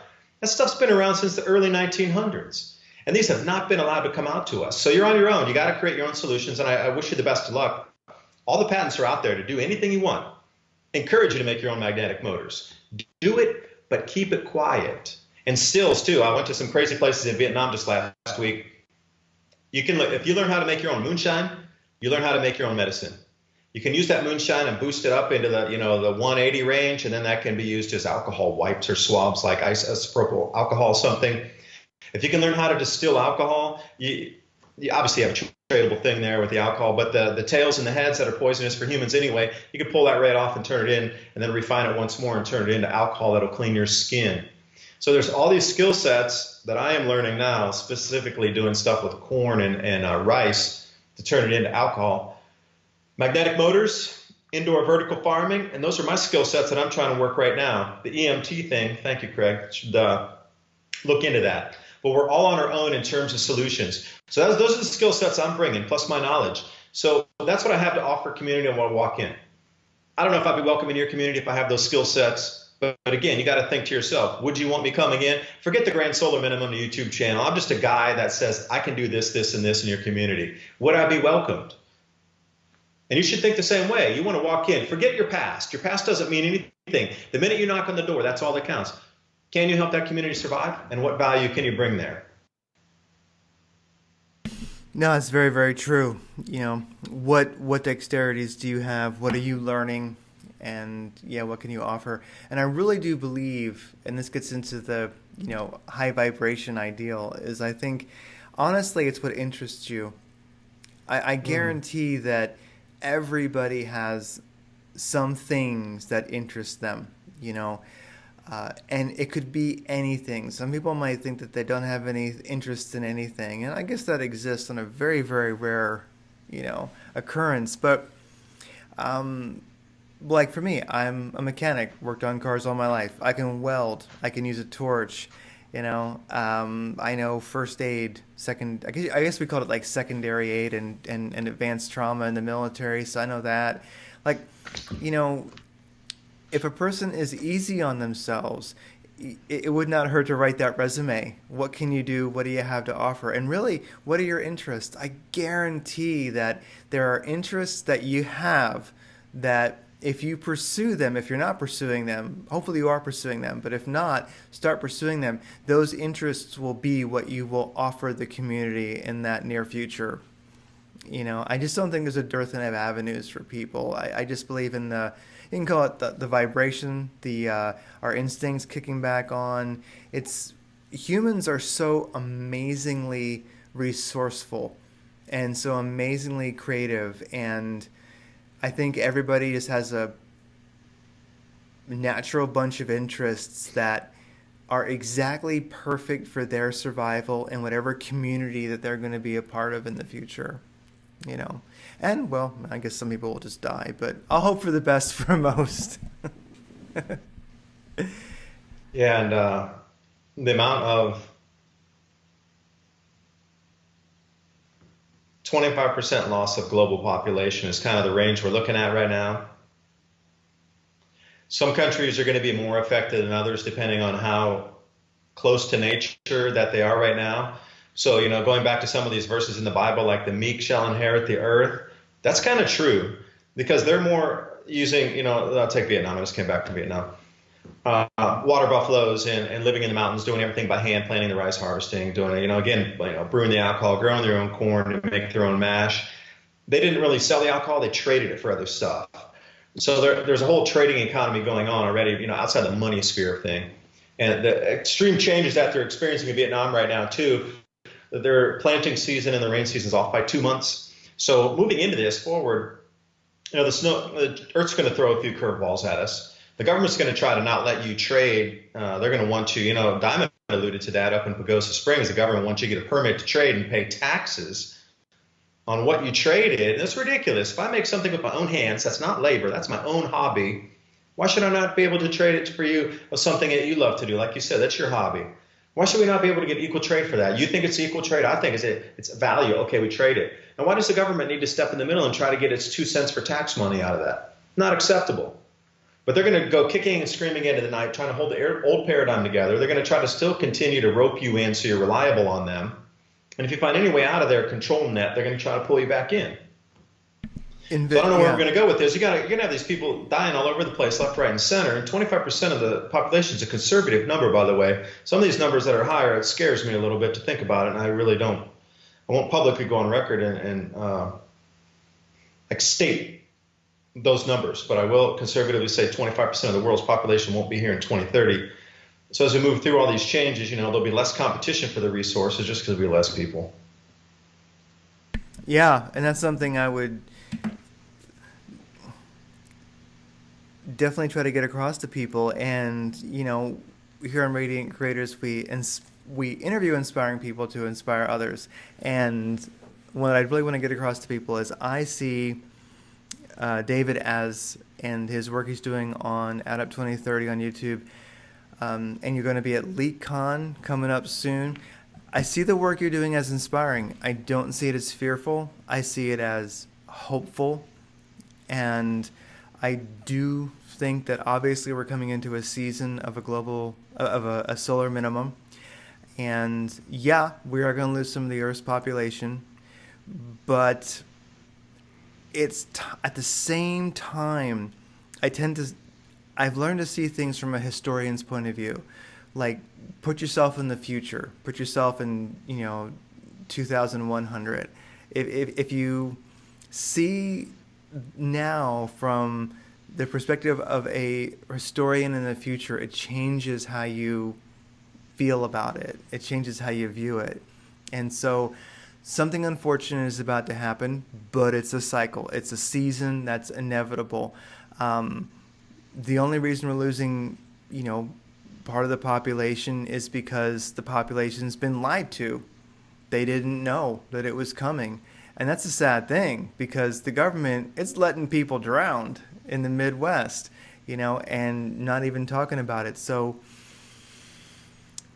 I see all this as, if I can separate myself from the immediate reality of it, it's a time that the historians will look back at and see is when humanity started thriving again.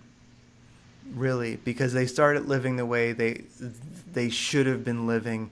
I mean, I think it's only such a big disaster because we haven't been living as we should be living, and we lived under control structures that lied to us and set us up for the worst possible outcome.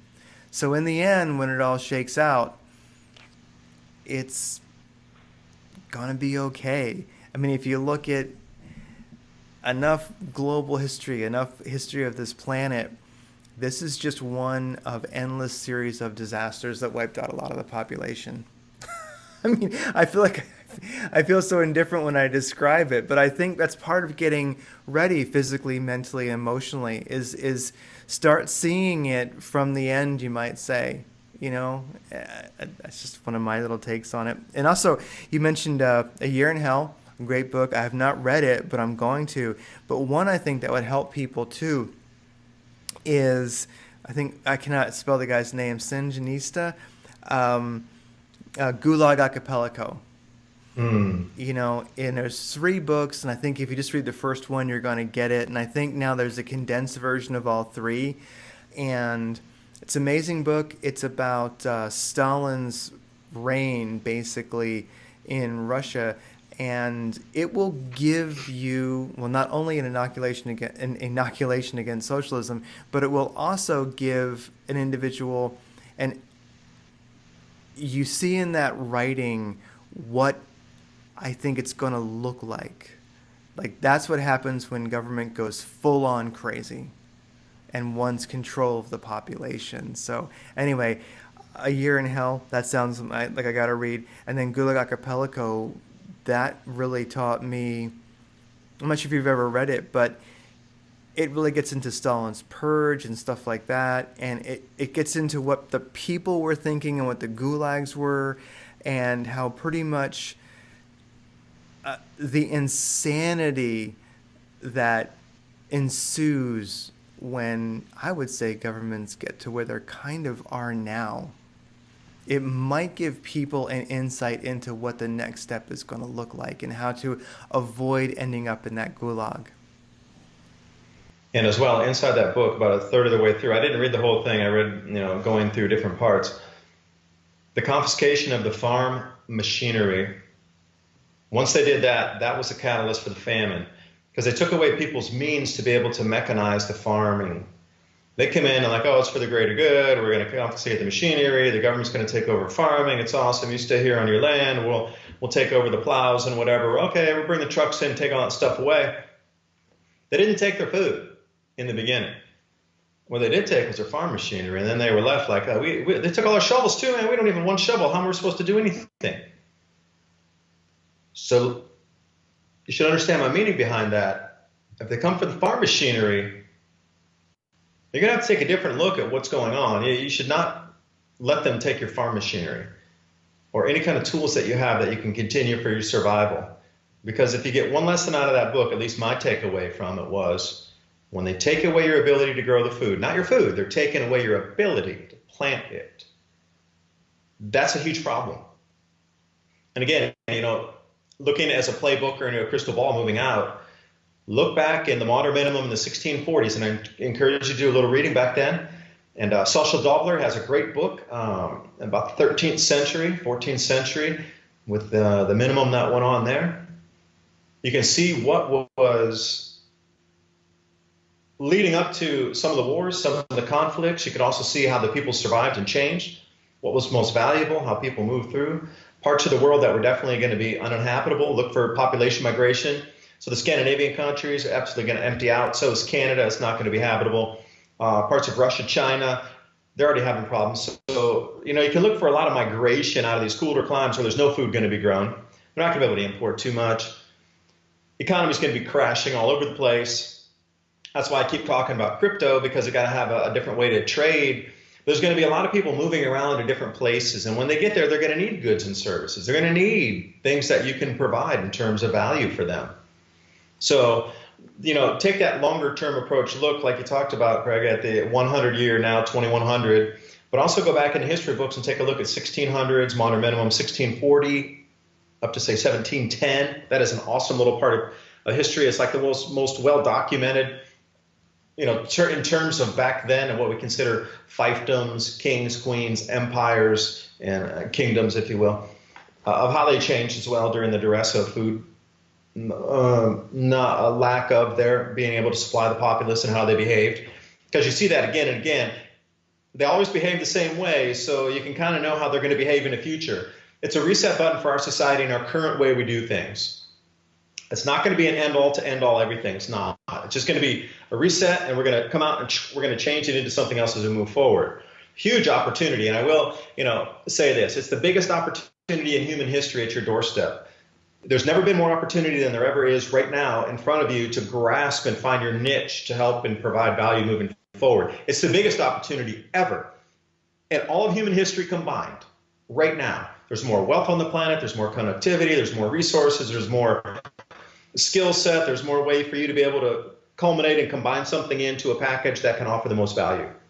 If you're not seeing it, I'm sorry. You're not seeing the forest and the trees. You're standing in the middle of the forest, and just grab a tree and make it your own. Oh, no, I absolutely agree that is perfect. Well, I don't want to, we've been talking for a while. This has been great. I guess should probably wrap it up. And wrap it up. My two lights turned out, so when you saw it get darker, my batteries ran out of my lights over there. Oh, before all the batteries run out. Well, so you're going to be at LeakCon. So I guess tell us about LeakCon and what you're going to be doing there. And of course, where people can get a hold of you. And of course, it'll all be in the show notes. And before you do that, you mentioned the 16 and 1700s. Was there one specific book that you were mentioning that talks about that time, or just study the time itself? Yeah, study the time itself. Now, for those of you that are searching resources on the internet, go to a PDF search engine. Mm-hmm. Not the regular internet. Go to a PDF search engine. So go to DuckDuckGo or whatever. That's the browser I like to use, or Brave. Go in there and put in PDF search engine, and it'll bring you to a whole bunch of listings of PDF search engines. And when you get inside there, the only thing that will come up are PDFs. There'll be no other garbage on the net that you need to filter through it. I mean, it's just purely just link after link, a link of PDF. So if you put something like food production constraints in France in 1650, or barley pricing in Germany in 1600s, you'll start to get a lot of different things on what the value of food was, how governments, or just put government collapse in the 17th century Europe, and just things like this, and see what comes up across the timelines. Now, once you get the first documents or two or three, you can start to get a lot of really good keywords in there that you didn't know, I should search for this. Take those keywords and then plug them back into the browser bar. Then you can start to get super specific. So for me, what I'm doing is, or I have done, I was looking at the harvest good years versus harvest bad years and how much the food pricing had risen across Europe for the wheat and the barley from the middle 1600s across the way. So some of the good years, the food pricing would come back near stable to what it was before post-crisis or pre-crisis. And then when they had a bad year, it would go up 4x for 2 or 3 years, and then it would undulate. It wasn't like 4x and then up. It went up and down the whole time. So remember, this grand solar minimum is not going to be a complete freeze out for 30 straight years or 20 straight years. There will be some good years in there where they're going to get a harvest out. Not as abundant as today globally, but they'll still be able to get a harvest or some harvest out well above what was the prior years. They'll be doubling, tripling what the yields were. But that'll last for only a year or two, and then whoosh, you go right back up and nothing grew, and then your prices spiked up again. So between those lean years, there should be some normalcy back to the economy again, where if you didn't get something or procure it in the first round, you should be able to get it in the second round. Like crypto trading, if you didn't sell out during the first run up to 19,000 with Bitcoin, hang on, there's another rally about to start here, in my opinion. Not financial advice, just thinking in the future how this cyclic pattern's working. So, other things could be done this second run up. And if you miss it again, just wait again. There'll be a third run up and a third, spike up there. Same thing with the food pricing and the food availability. If you miss it on the first 2 or 3 years, hang loose, you'll still be alive. Don't be the 25%. Get prepared. You can hang through. When the pricing comes back down, more things will become available in terms of machinery, seeds, and all this kind of stuff. You can get it, and then it's the next food. And that's about nothing's going to be completely flatlining anywhere. There's going to be undulations within everything. Research yourself. 1640 to 1710. Sorry, I go on rants all the time like that when I start talking. Oh no, I like it. I'll be there for sure. Rants are good. I'm going to do some special stuff for the LeakCon. I have an hour to present there. So I'm going to try to boil it down. What's the sunspot looking out into the society reset? Some of the stuff we talked about right now. But I wanted to go into areas on the globe that are losing production and where I see forecasting out tonnages versus in versus out, which countries are going to go offline. And you can kind of do a better analysis on where you might find a safety spot on this planet. Yeah, I think that's something that many people are interested in is, where should I be? I mean, that's part of why I'm in Arizona. There's a reason for it. Hopefully Arizona will be a lush, green place in the future, because it isn't right now. Right now it's kind of like Mars. But Well, it has been great talking to you. I will, get this all put together and get this up probably in the next day or so, and I'll definitely send you a link to it. But thanks for taking the time. It's great. We had a couple rough spots there in the connectivity, but overall it was a good recording, and this has been great. And I really look forward to all the content that you're putting out. I definitely appreciate it. I think many people do. You put a lot of effort into the content you're putting out on Adapt 2030, and it's making a huge difference. It really definitely is, and I appreciate it. I hope you keep at it. And I look forward to seeing you in person at LeakCon. It's going to be great. It's going to be quite a time. I can only imagine. Yeah. And one last thing, any links to my social media feeds, to the radio program? I'm on Revolution Radio Thursday nights from 10 p.m. to midnight. That's freedomslips.com Studio A, where I do a full 2 hours. Either I bring a guest or I do solo. I should have you on the program, bring you on there. We can share some time again. It's all audio.